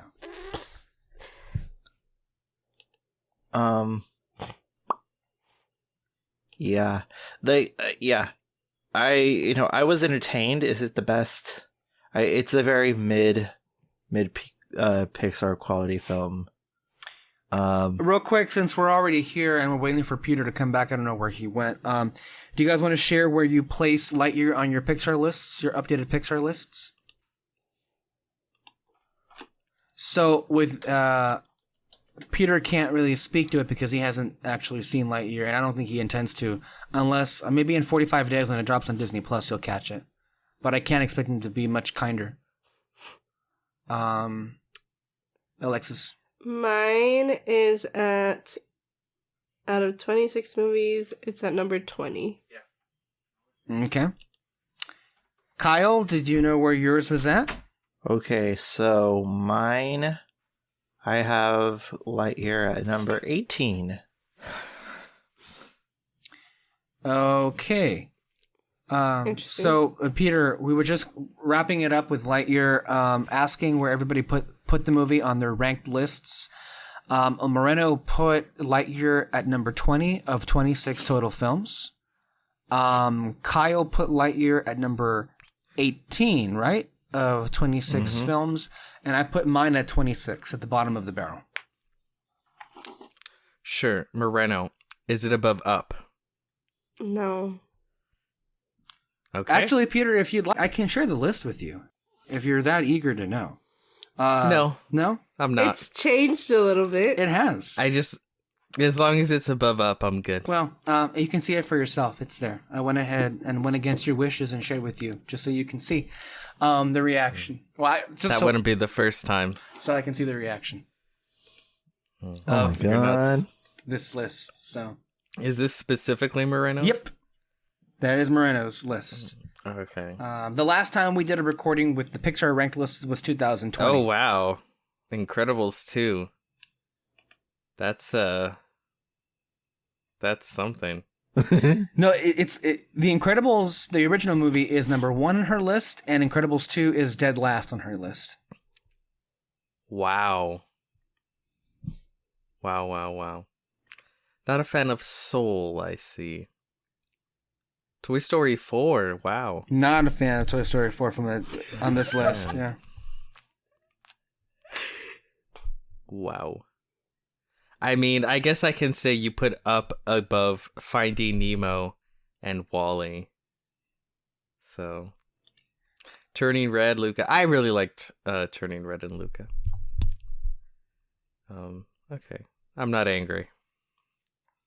It's Lightyear isn't above. If Lightyear was above it, I would be fucking. We don't gotta go there though. I mean, that would be bad. Okay, shall we go ahead and go on to Miss Marvel? For those who have seen it, what were your thoughts on Miss Marvel? Oh, you guys didn't want to talk about the thing? No. We are talking about the thing. At the end. Oh. Okay. Oh my god, Kyle, you always want to talk about your thing. Anyway, double entendre, man. Marvel. Wow. Miss Marvel. I really, really like it. I think I said this and I stand by it 3 episodes in. This is what MCU Spider-Man should have been. It's so great, just the the character herself, I think, is very likable and very fun and interesting. And then I love the larger cast of characters with the family and her brother and the city New Jersey where she lives itself, the school, the teachers. Like a lot of the stuff that just there is a lot of similarities between like this and let's say Homecoming. But with everything that didn't hit with me in Homecoming, or just didn't hit it well enough, it does here. And I could even go into specifics and stuff like that. But like it's all around, I'm really enjoying it. The one thing, and I knew this would be an issue with me from the beginning, is like the power change. Not so much that there's a power change from the comics, but again, we're only 3 episodes in, but I'm kind of confused about what they're doing with the new origin. I don't know. But on the whole, everything else, I'm really enjoying it.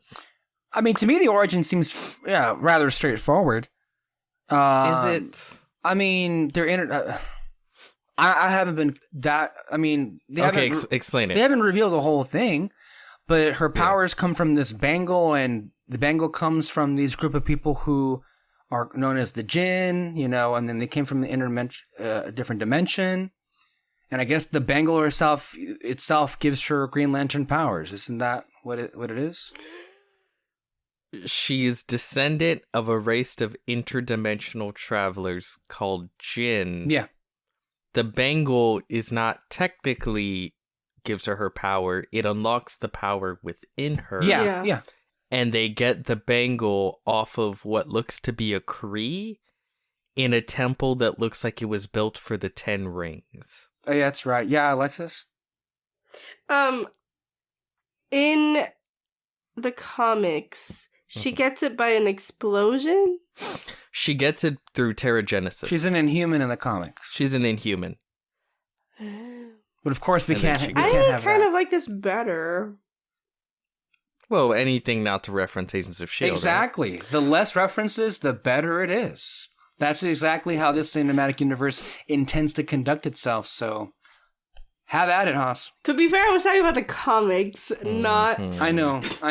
But of course, nobody ever has that show in mind, right? So, obviously, more evidence to support that theory. Yeah. Anything else, Alexis? Do you like Miss Marvel? I do. I started watching the show. I was at the gym when I started watching it. And you were watching it at the gym? Yeah, I was walking.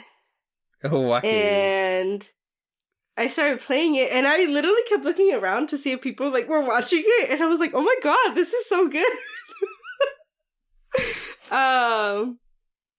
What's it? I love the stylized thing that they there's do a style with to the show. it. Yeah. It's so cool. It's so cool. I love her. I love all of the side characters. I love her with her family. It's so interesting. I love that we get to tell this type of story. Obviously representation. Yeah, always. Exactly. Yeah, the thing with her power, I think it's so cool. I'm so excited to see more of what happens with that. And every episode that comes on or everything that happens, it sucks you more in, because at least for me, it's okay, yeah, wait, I want to know more, Mm-hmm. It's definitely actually sort of structured like a TV show, right? Yeah. So most of the episode, you're doing stuff that is particular to that episode, right? This last episode, we had nice talks between all the characters. They celebrated her brother's wedding. It's a whole thing, but it ends with a cliffhanger, the Jinn and her grandma, and she saw a vision, and it's okay, that's gonna lead us into the next episode. But sorry, Santa's taking off real quick. But that's the way shows are supposed to be structured, and it doesn't feel like a massive movie cut up. It feels just like the continuing adventures of Miss Marvel or Kamala Khan as she's sort of dealing with her new found powers, right? Her origin. Don't you just love the idea that Kyle went to the effort to draw a sign, "I'll be back," and put it on his mic stand because he just stepped away. Instead of just simply texting somebody, "He'll be back." So he didn't finish Turning Red? He didn't want me to mention it on the recording because apparently he's so ashamed, but he literally threatened me to not mention it. But now that he's gone, we can talk about it. What a piece of shit. Right? He didn't finish Turning Red. Did you see the text I just sent you about what his excuse was? No. Oh my God. What was his excuse? Let me see. Read.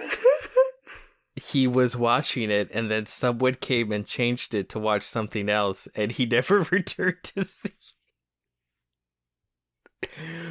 Why did he let someone change it? Just keep watching it. Go to your room and watch it. Or better yet, pull out your phone with the Disney Plus app and watch.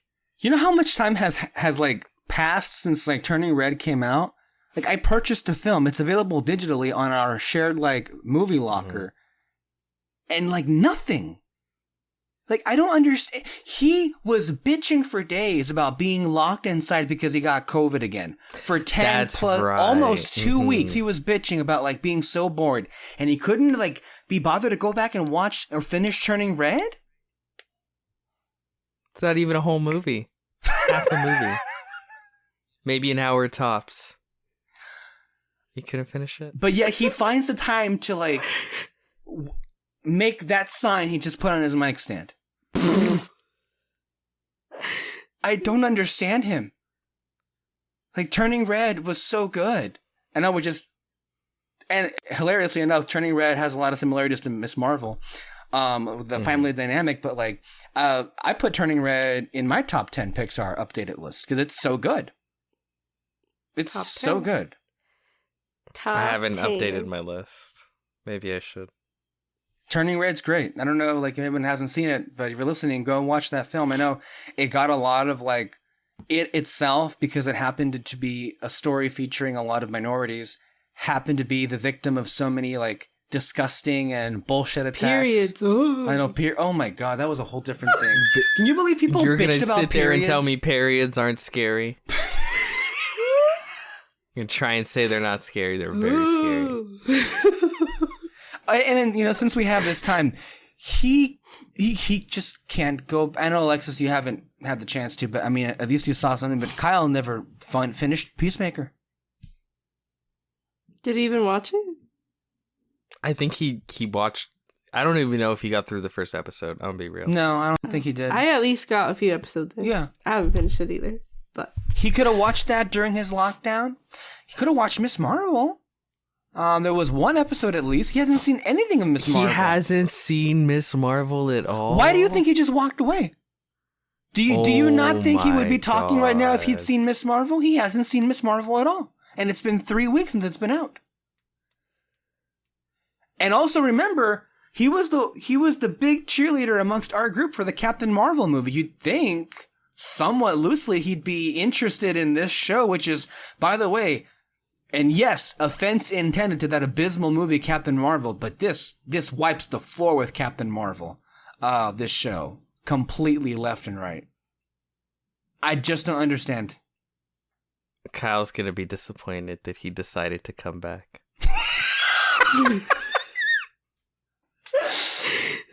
Yeah, he won't know. Because, I mean, he doesn't even listen to our show, so when would he ever know this little discussion took place? That's true. If you guys have any big, massive secret that you need to get off your chest with Kyle, you can just say it right now. Oh, you know what? Since we're on that, Anything? when is Fantasy Fair coming back, Alexis? What happened to that? I don't know. Oh, I got an idea. When he comes back, we'll Encanto. suggest that we should review Turning Red on And the Encanto. Fantasy Fair. Yeah, a dual review.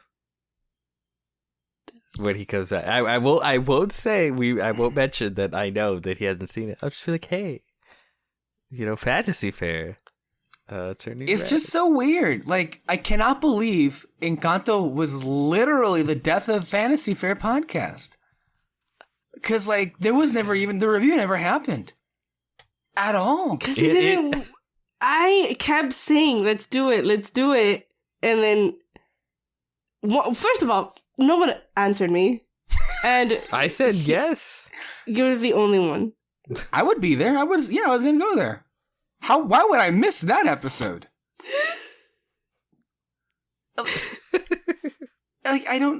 He'd rather, put the show, he left this show to go do on hiatus and just avoid that review altogether. And then he has the gall, without ever really reviewing the movie, to go on the top 10 show and call it out as an honorable mention?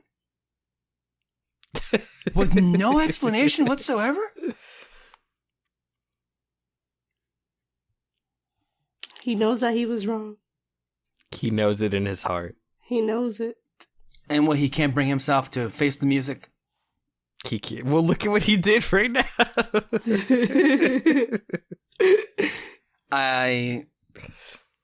This is a whole weird little thing. But I agree with both of you. Look, Miss Marvel is so good. I think, I'm pretty much on board with the idea that 3 episodes in, this is easily the best, Disney Plus Marvel show. I still have more of an emotional connection with WandaVision, but, Miss Marvel actually feels like a show, every week feels like an episode of a show and not, parts of, a movie being chopped up. And I appreciate that so much. Also, Kamala Khan, I believe it's Iman. That's her. Is it? What's her name? I keep forgetting her name. Yeah, Iman. I think is the first name. She is so amazing. I love the fact that Have you seen interviews with her? Oh my god, I love her. She's a big Marvel fan, and I love her for it. And she's just so down to earth. I joked about this on the on our review with David on Miss Marvel show, but Iman Vellani. She's a Pakistani Canadian actress. I love that this show exists, and we can finally give the name Kamala a good name, basically. As the other one is Kamala. Well, it's the same name. This one's Kamala. I've heard a lot of people call Kamala Harris. Mm-hmm. Oh yeah. And then she's like, it's Kamala Khan. No, Kamala. Yeah, I'm sorry. I get so fucking confused. Anyways, go ahead. I will say, one of the stuff, I'm not crazy about the whole presence of damage control on this show. It reminds me a lot of including Sword on WandaVision. It's you don't need this to be here, and it really comes across as them trying to use this organization established in the MCU to bridge this show to the larger universe, and then also eventually to the Marvels movie that'll be happening next year. I'm not crazy about that. Just bring back Shield. Because you're doing the exact same thing that it serves the exact same purpose. They're dressed the same. It's the same thing. I thought the same thing with Sword, right? The whole point of Sword in the comics is that it's the the space division part, right? They have a big old space station. It's a whole thing. But in WandaVision, they function literally the same as Shield. There's no difference. And it's the same thing here. In the comics, what is it? Damage Control. Mm-hmm. They're it's a company that comes in and fixes damage caused by superhero fights. It's not supposed to be this government agent. It's not Shield. So it's just shut the fuck up with this whole damage, all these other organizations. It's Shield, just use Shield, but they don't, so I don't know. But I will say that I kind of like some of the stuff that's in there. Like with in this damage last control? episode. You mean with like them invading the mosque? Yeah, Mm-hmm. stuff like that. I find pretty interesting. They're just such assholes. I don't like watching their faces. I mean, they conduct themselves like that, like, you know, cops anyway. Apparently, people like the guy agent character. Can you believe people like that character? I hate him. I don't know why.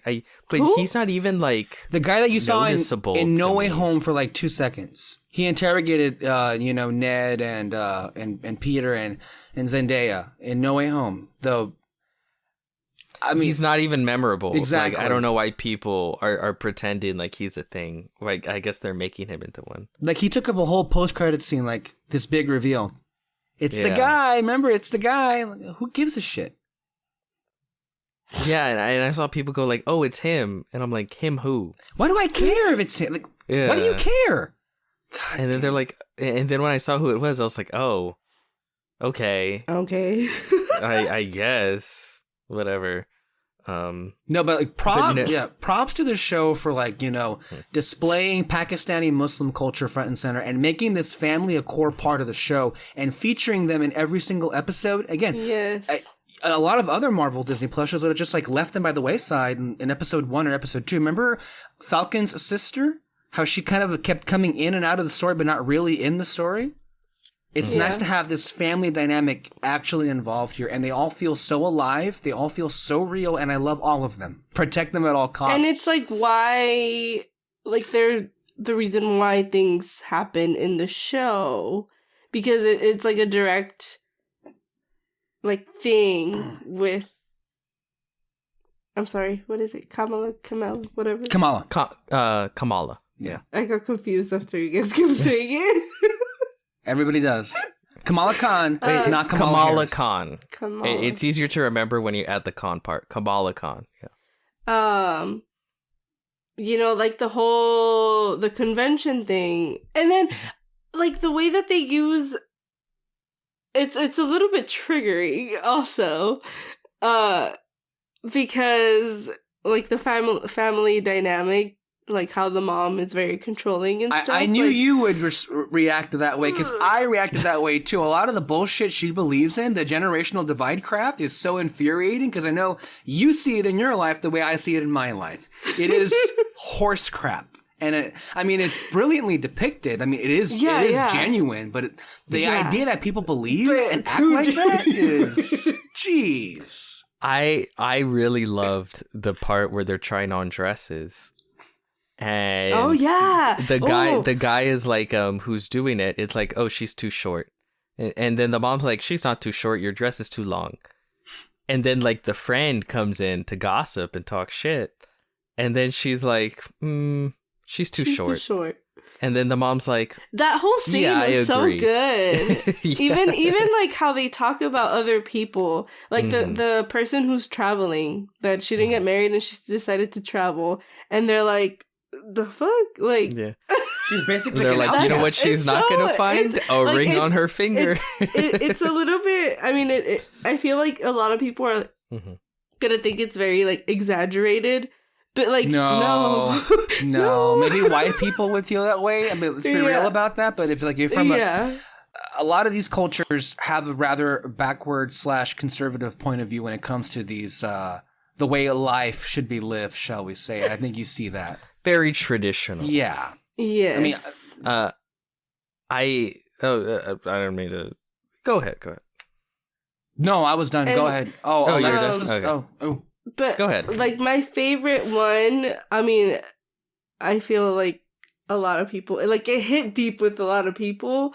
But I love like what that scene represents too. Like, when the parents go in and like very excitedly are like, yes, you can go if you go with your dad, and they made costumes for them and they made all these things, and like it's embarrassing.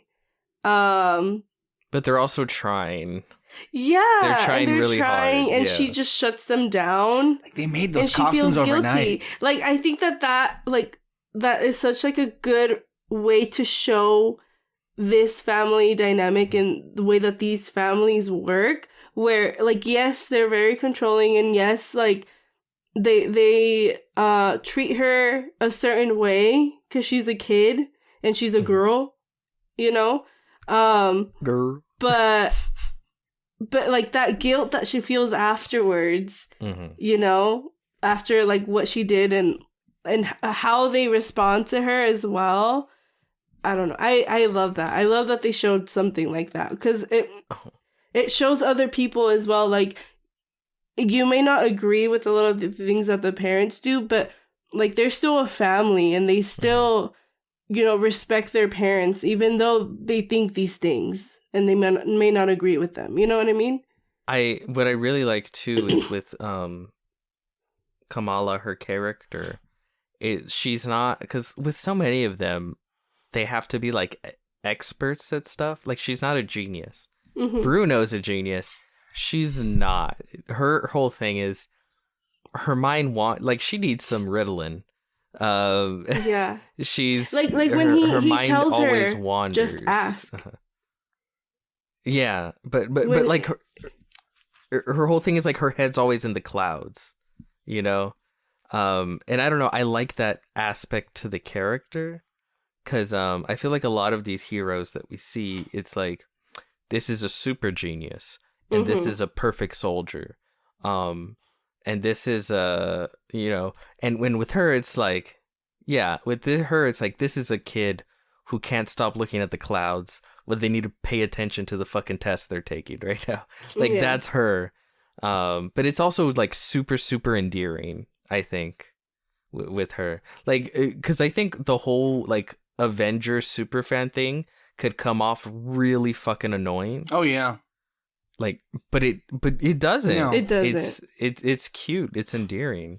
It's a lot of things, and I think that rolls into the fact that the show actually has a sense of style, and direction, which is who'd have thunk. You can compare it to the Hawkeye show with what's her name, where she's also like a huge Katie fan. Bishop.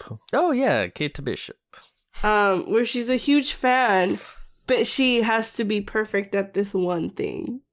Yeah, she's the greatest archer. That's second to ever live. To be fair to the show, that is literally what the character is in the comics.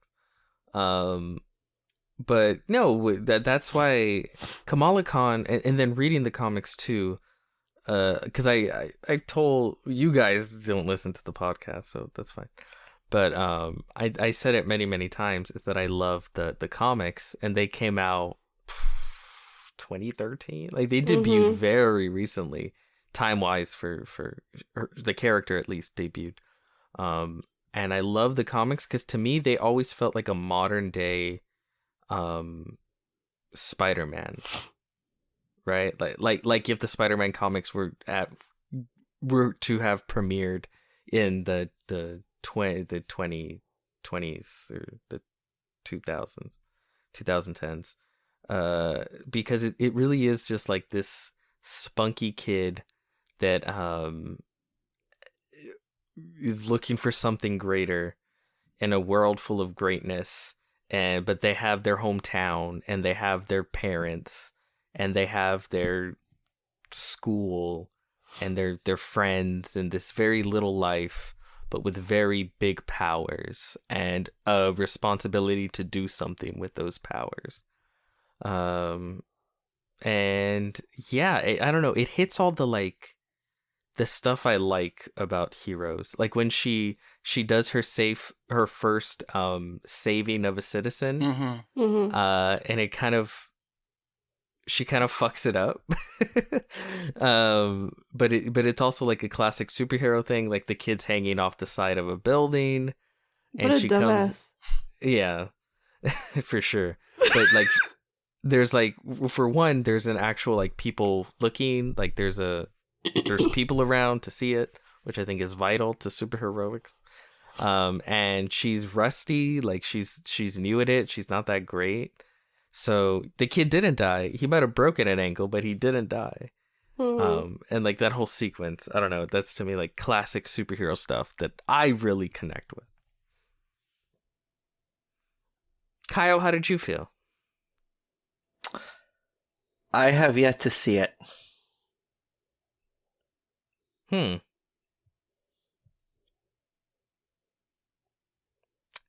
Interesting.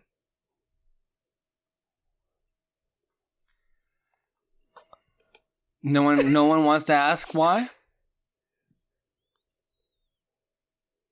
Why, Kyle? I won't get into it. You won't get into it? That sounds like you're avoiding a question. Why is that? I won't get into it because this is a losing battle. No matter what I say,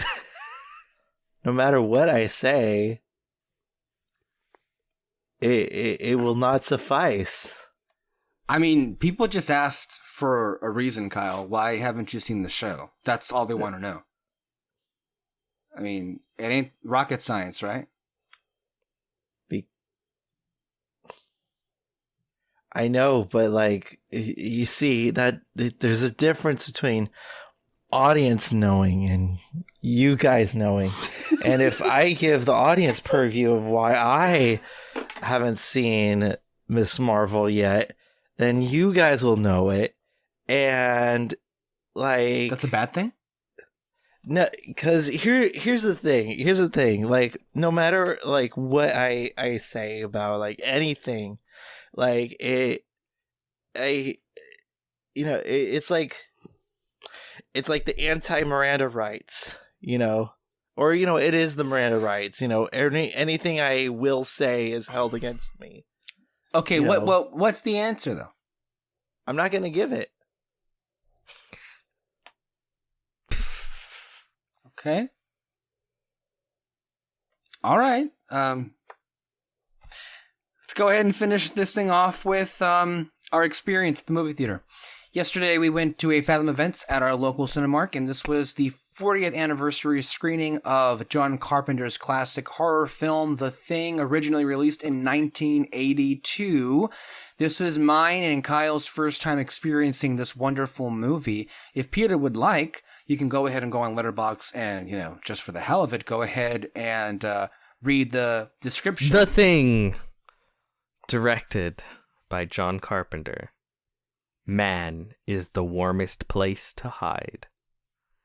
In remote Antarctica, a group of American research scientists are disturbed at their base camp by a helicopter shooting at a sled dog.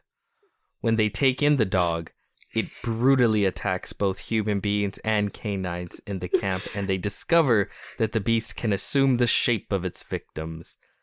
A resourceful helicopter pilot and the camp doctor lead the camp crew in a desperate, gory battle against the vicious creature before it picks them all off one by one. Starring Keith David, Wilford Brimley, Kurt Russell, T.K. Carter, David Clennon, Peter Maloney, Donald Moffat, and, directed by John Carpenter. Music by Ennio Morricone, but really more so John Carpenter? Yeah, I'd say so. Boom, boom. Yeah, and obviously Peter is very, very well familiar with this movie and was the one that demanded that we go see this movie in theaters. And so... When would I get another opportunity? Literally never. No, this was...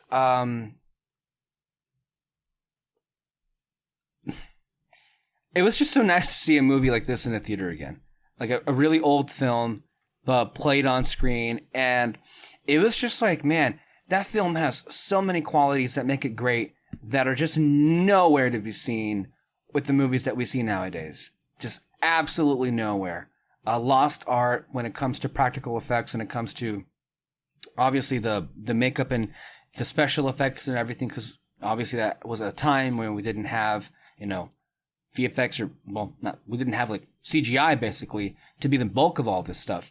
But it's not only a great horror film, it's just an amazing movie all around. It's really hard to see. I mean, obviously we know the reasons for why it is, but I loved it. I thought it was suspenseful. I jumped in a couple of places. There were some great scares. The designs for that alien creature beast was so incredibly disgusting and hilarious and amazing. Great kills, great tension, wonderful use of production design, the location which, this all, takes place in. Walking out of that movie, you couldn't fathom the idea that film completely bombed and no one cared about it when it was first released. Yeah, here we are 40 years later, and it's an amazing movie all around. I loved it.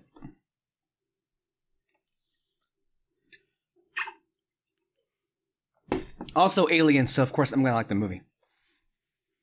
Yeah, you got a weird thing for aliens. Also, this year is the 20th anniversary of Lilo and Stitch, so I'm thinking we should do a commentary on that film. He does have a weird thing for aliens. Yeah, we've does. established that. We should do a commentary on that movie this year. Really weird. Lilo and Stitch. I second that notion. Yeah. This is both of yours first Fathom events, correct? Yeah. Yeah. These are fun. I really love doing Fathom They're events. playing The Wizard of Oz over here. I'm excited. Aren't they playing a G.I. Joe movie right now? Or they were playing one? There was a screening of G.I. Joe movie. An old one. An animated one, I think. I think they're going to. I think that's the next Fathom event here, Well, at least. I saw the showtimes on Sunday. They're playing The Fifth Element for the 25th anniversary. Multipass? This is my first time watching The Thing. I've never seen it before. I heard it's got a big cult following and all that stuff. So I was like, The Thing, I've never seen it before. I've heard good things about it. Those good things that have been heralded are not good enough, because I think this movie is a masterpiece. I must say, because like this, it perfectly. If somebody were to be like, who horror movie, show me what horror is, I would definitely point to this thing, pun intended. And it just like it's acted. The suspense is there. The score done but lovingly by John Carpenter is amazing. I mean, it's just simple, but it does so much with such little, with so little. Some of the scariest shit in this movie was just the camera just on this dog with this blank expression, just staring in the most ominous way imaginable, like chilling. Great fucking stuff. Also great creature work from Stan Winston. He always brings it, and his company are already top notch, and I love that. There was one particular scene where somebody's hands get ripped off. And I was like, oh my god, like at that point I was really liking that movie until it got to that point. I'm like, oh, this is fucking awesome. Does that constitute as a jump scare? I mean, well, not really a jump cut, because it doesn't cut to anything, but maybe a jump scare. The one that made me jump was the fucking blood jumping out of the damn petri dish. That it's great. It's not telegraphed at all. No, like you don't expect it, and then yeah, because like it also like adds to like the level of paranoia that you feel throughout the whole entire movie, and like there's like this ever existing dread that's amongst these characters that you feel, and it doesn't help that you're out in the middle of fucking nowhere, because like the thing is that with Antarctica, you need a fucking helicopter to get out of there. Desert, you could find a car or something like that, or like the jungle, you'll find a cat. If you think you can walk long enough. Yeah, but like the thing is that like there's a probability at least of escaping.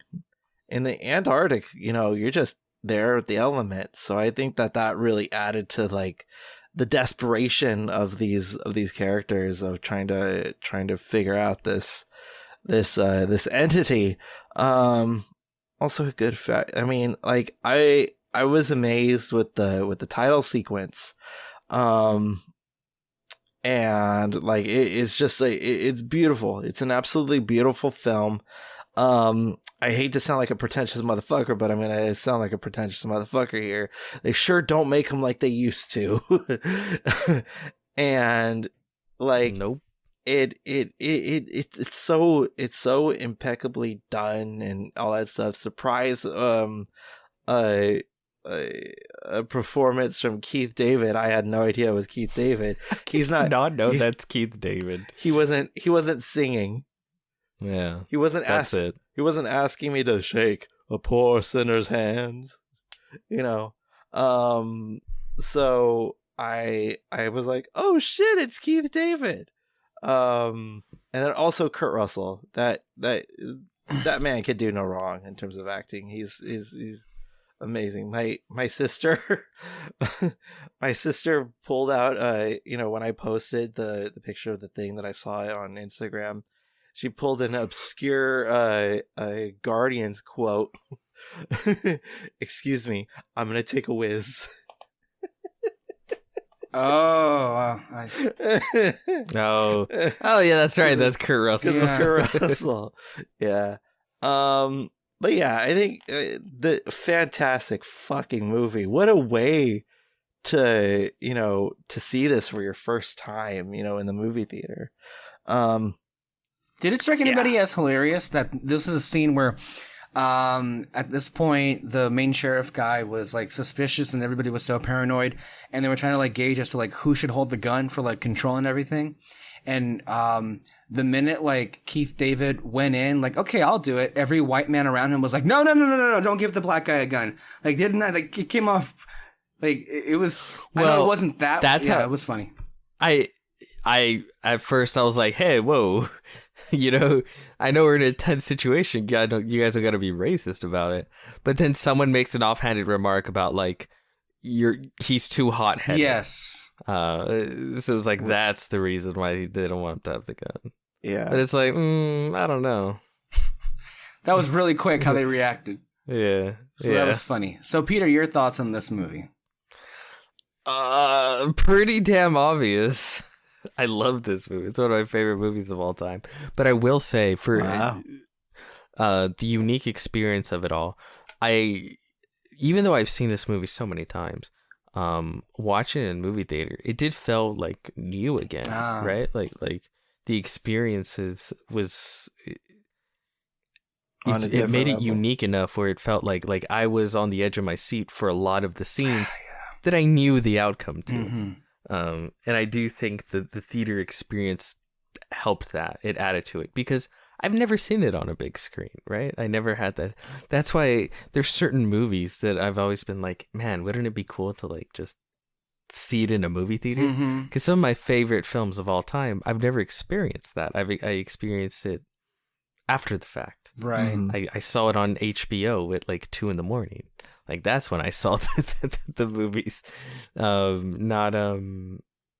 no other way to watch a movie. I can't believe we never HBO. took advantage of the fact that the Star Wars films, when The Force Awakens came out, we should have gone and go see some of them again. And I never seen any of the original films in theaters. Yes, I know. And now it's never going to happen again. But I would, yeah, for sure. If at this point, yeah, if they had like especially the original trilogy. Oh, dude, yeah. I would definitely go see that. We got a shit. spring for that one, yeah. What was I gonna... Oh, yeah. I mean, like, these Fathom events, I think, are fucking incredible. I've seen Casablanca, the first two Godfathers, and I've seen Ghostbusters, and, like, every time, like, I was like, wow, now this is cinema, Yeah, I mean, it's just so much fun. It's a lot funner seeing it on like blown up on a bigger screen. Like when I saw Ghostbusters, and I was telling you this, Peter, when we were coming back from the movie, the whole Stay Puft sequence is fucking incredible in a movie theater, and This is where Scorsese is right. There's just something about a movie theater. Seeing a movie in a movie theater. It's how so it was unique. supposed to be experienced. It's how it's meant to be. No, it's true. There's something. It's true. Yeah. It does give just an old experience a new feel. Entirely so. And, in regards to The Thing, it's really impressive 40 years later how much the film completely to me, holds up. You know what? I think that's what it is, right? Because I'm so used to watching modern movies in a movie theater. So then watching this old one in a movie theater, it's really easy to like juxtaposition, like see like, okay, how does it hold up to today? Mm-hmm. And it's like amazingly well, like incredibly well it holds up. Because I was as enthralled with it as, well, more than a lot of the modern movies that we go to see. Like, a few times watching it, I just kept thinking back to the fucking Jurassic World Dominion. Right? Going like, Jesus Christ. Like, such a night and day experience. Was that the last movie you'd seen in theaters before The Thing? Was Jurassic? Oh, my... It was so it was a well-needed palate cleanser. Fuck! You know what was really... Oh God, I cannot believe we had a chance and we didn't take it. That day, we were supposed to go see Dominion. They had a screening for the original Jurassic Park movie. We should have taken the opportunity to see that one. Really? Oh my God. We should have. See, this is the thing. I had no idea. You didn't tell us. I didn't know until like the day of. If you said something, I for sure I would have done that. Is there any particular movies that you guys want to see at like one of these Fathom events? Well, the ones that I saw for this year, I want to see Poltergeist in the big screen. That's in September. I saw. One of my favorite movies. I don't know if you guys have seen it. It's a Wonderful Life. Yeah. Mm-hmm. Like I adore that movie. It's one of my favorite movies, and that's in December, obviously. Mm-hmm. So you want to go see that? I feel like they have to add more for October, though. They don't even have a horror film for October. I'm sure they'll add more. Maybe the Halloween. Well, there'll be a new Halloween movie. Maybe they'll play the original Halloween. Oh, that would be Halloween nice. ends. This coming out. That'd be cool to see. Yeah. Just horror films. Horror films on a big screen hit differently than watching it on your TV, I feel. Like to me, like the films that I would want to see on the big action adventure blockbusters, like the original Star Wars trilogy, the Indiana Jones films for sure, to catch those on the big screen. Mm-hmm. Like, yeah, sign me up. Absolutely. E.T. There wasn't. We should, Alexis. We should finish off the Bridget Jones trilogy in the theater. Oh, that's right. Yeah, that's the whole thing. But like, this year is the 40th anniversary. There wasn't anything for E.T. There has to be something this summer, I would imagine. They're showing the Goonies over here. I would love to see Singing in that. the Rain. You guys are Singing in always the getting Rain. good. Oh, we're getting Grease, singing. The Fifth Element. Oh, I forgot. And I did a Grease Blade Runner. Fathom. Oh, yeah. Fathom What was the event. last movie, Alexis? Blade Runner. Really? Ooh, Blade Runner. At your Harkins Theater? Yeah. Damn. They do Tuesday night classics. We should go- So they have like a different movie every week. Oh, I would be there every week. We should go to Texas, guys. Yeah.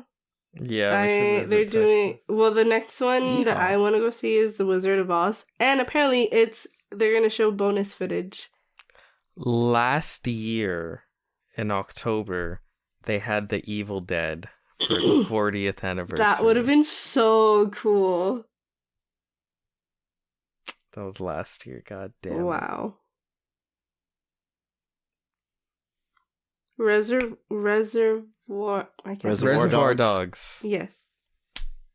That's Tarantino's first. I mean, speaking film. of anniversaries, I wouldn't mind seeing Lilo and Stitch in theaters. I know. See, that's the issue with Disney owning everything.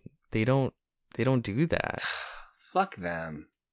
There's such great films they Like- have. They deserve to come back to theaters.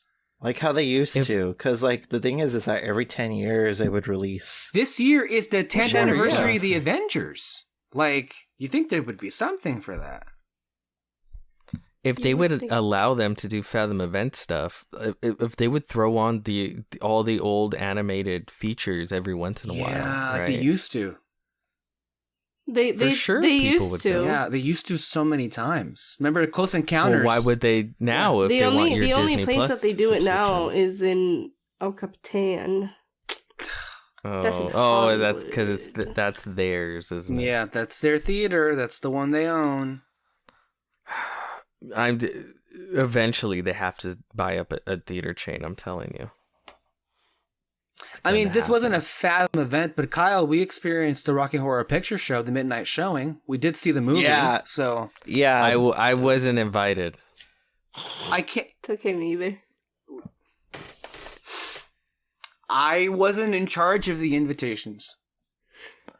No, but the difference is I came up with you guys, and then I wasn't invited to the movies. It wasn't premeditated. It was.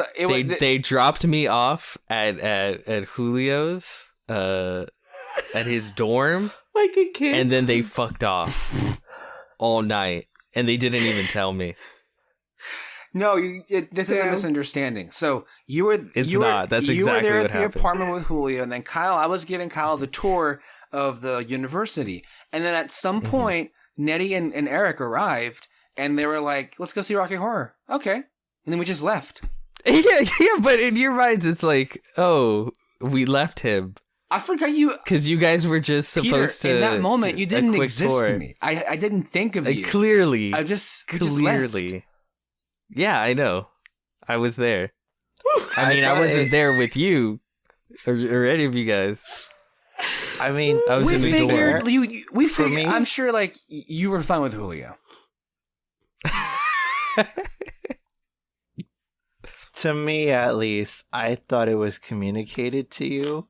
Had I known, I would have communicated it to you.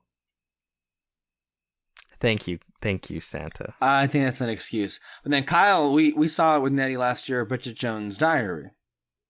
Yeah, Yeah, that was fun. Yeah. that was really funny. You get to have a lot of really interactive audiences. Anywho, Except there's no sideshow going on with Bridget Jones. Alexis, didn't you and David went to go see Gremlins last year? Yes, that's been my favorite one. We've gone to a few. David's gone to more just because he can go and have to work. But the first one that we did was the Monty Python one. The Holy Grail? That one was really yeah. Oh. Oh wow. I That one was cool. want to see Life of Brian. hmm I'm not British. I can't remember if I'm pretty sure we went to more, but I can't remember. But the last one we did was the last one we did was Elf.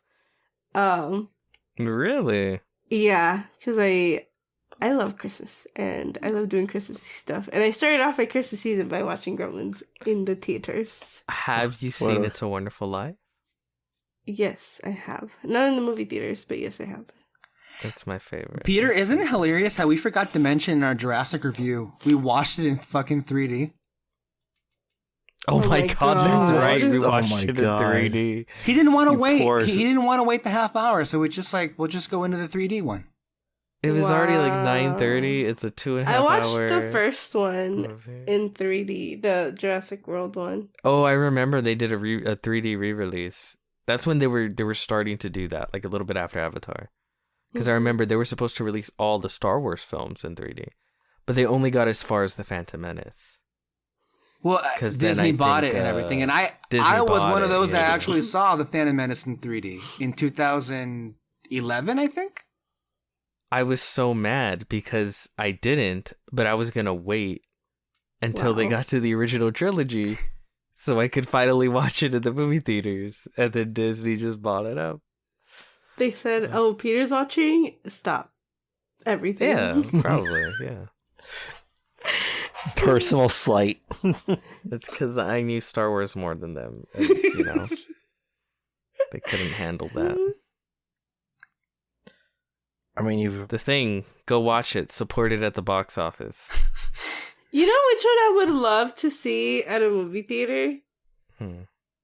And I know it's very long, but I would like to see Titanic in a movie I theater. thought you were gonna go with Gone with the Wind because that's like 4 hours long. No, Titanic would Yeah, be No, I Titanic would makes not. sense though. Titanic was the block. Oh my god. That was the movie where everybody was like, "I went to go see it 20 times." Titanic. Yeah. yeah. It was the movie. I think they will. No, that makes sense. I think to next watch year's it. an anniversary, so I think there may be Who- something. Who owns it? Fox, which now Disney Fox. does, I would imagine. Oh god, don't hold your breath then. But they're going to re-release Avatar to make as much money for it as possible. Yeah, but that's different. I would watch it just to see it in 3D because I never got to see it in 3D the first time. I don't like that movie. I don't remember it. It's I Pocahontas. watched it at the movie theaters, and I never watched it since. You know, I didn't get to see this one, but it came out when we were still in high school. They did both Lion King and Beauty and the Beast, didn't they? They did have big re-releases. Yeah. I would In love 3D? to see fucking Lion King or like Well, you any did. Disney You did classic. see a Lion King in theaters. I'm gonna vomit. I'm gonna vomit. Stop. That's like a monkey's paw. One day I want to see Lion King in theaters. No, but they had those movies out. Did you guys go see them when they re-released Beauty and the Beast or Lion King? No, really. Interesting. They were gonna have. But I do remember them doing They that. were gonna plan to have Little Mermaid also be in theaters as well, but then that got canceled. I think like Lion they hate King did well. Beauty and the Beast did not do as well, so they canceled to doing that.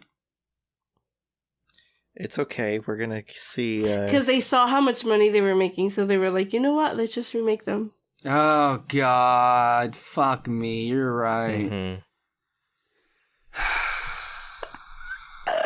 And it began. And it worked. It was correct. Yeah. Jesus. But yeah, I'm gonna be on the lookout more for any re-releases. Yeah, just download the app, it's- the Cinemark app, and then just open up what's showing for the day. Because we've missed a couple of them, and you know what? It's like, no, we should make more of an effort to keep those in mind. You see, if like I'd be willing to travel to like San Diego or some shit like that to see some like tent poles. We've done that in the like, past for other movies. Yeah. like a Titanic or something like that. Like that would be really fun. I would love to do Titanic. Oh yeah, that'd be fun. Like, you know what's so Jack, funny come back. is that like every time Maybe you I'll get invited this time. okay, all right.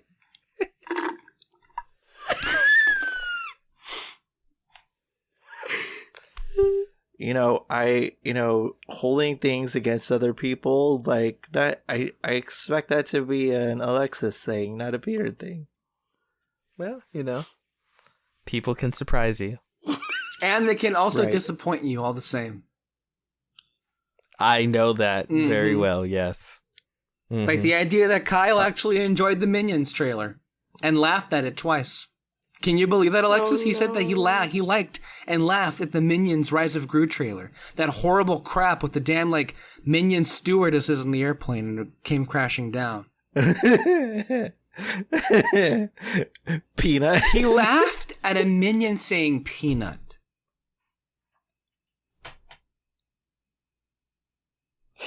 By the way, the Minions Rise of Gru comes out next week. Our podcast has no plans to cover it. So, just putting that out there right now. We're not seeing that movie. As far as you know. Oh God, you're gonna go But see yeah, it? I w- but anyway, so anyway, I I want to do more of these, and it was fun watching a classic with you guys. And yeah, I'd be willing to travel to see one of the temples. I think that'd be pretty cool, because like it does come out with like special things. Like when I watched The Godfather, they interviewed James Caan, about his experience working on the first one, and yeah, it's so funny. Moreno, you and I watch a James Caan movie, but one's The Godfather and one's Elf. Oh, I wanted to ask, I know, real quick before we leave. In the past, we had a valiant effort, but it was a spectacular fail, in which we tried to do 4 audio commentaries on one day, and that was the 4 big Disney Renaissance film: Mermaid, Aladdin, Beauty and the Beast, and Lion King. Now, Was that the time I went to work and then Yep. came back? yeah, this is at Kyle's house, and that's how long it was going. Yeah. If you were given the opportunity to see all 4 of those films in theaters all in one day, would you take it? I Yeah. do that regularly. That's her life, yeah. It would be a Tuesday afternoon. I don't even think that's an exaggeration. No, I don't think so. No. I literally did that this weekend. I watched Mulan, I watched Pocahontas, I watched The Little Mermaid, and a Goofy movie. Wow. What a combination. Goddamn millennial. I think the Goofy movie had an anniversary of some sorts this It year, must right? have, I think. 20th? No, Wouldn't. I did not. No, so it would be too soon. The next one would be 30th, wouldn't it? The next one would be the 30th in 2025 because it came out in 1995. In 2023, we'll Oh. have the 30th anniversary for both Hocus Pocus and Nightmare Before Christmas. That is so cool. To see Hocus Pocus in the theater, that would be fun. That, Mhm. yes. Yes. To see Oh, both of those yeah, movies would yeah. be so cool. Moreno, I have a feeling that this would be like up your bag kind of thing. When they were repeatedly showing The Nightmare Before Christmas in 3D, like way back in the day, did you partake in any of those? They or- had that? Yeah. Really? Huh. Every year they would Yeah. show The Nightmare Before, around like Halloween time, they would show The Nightmare Before Christmas in movie theaters in 3D. No, I did not. Oh, okay. Oh, Alexis, do you wanna give an announcement of what we're gonna do in September? Listen. I want to caution a couple of... Or do you want to not jinx We it? made a decision early on last year to not announce anything until after it happened because it got canceled once before. If you're going to announce it right now, you're tempting fate, and I would very much hate you if something were to happen in the next couple of months and we didn't get a chance to see that. So And don't bother. No. the only thing that could happen is not good. Yeah. Very not good. So, Okay. Okay. not to put anybody's life at risk, but maybe don't mention it. Not to put several lives But at for risk. sure. But for sure, when it does happen, we're going to talk about it here on Red Spotlight. I have Entertainment, no idea correct? what you're talking about. I refuse to acknowledge its existence. Okay. No, I mean, if what you're talking about ever does happen, I think I'd be crying because that would be amazing to hear that. But we'll see. Nothing is written in stone just yet. So, Okay. all right, I think we're good to go. I think that's enough. Yeah, definitely. All right, thank you guys so much for being here. Thank you all for listening. Remember to catch all of our podcasts on Spotify and Apple. Stay under our spell for more content, and we'll see you next time. Bye-bye.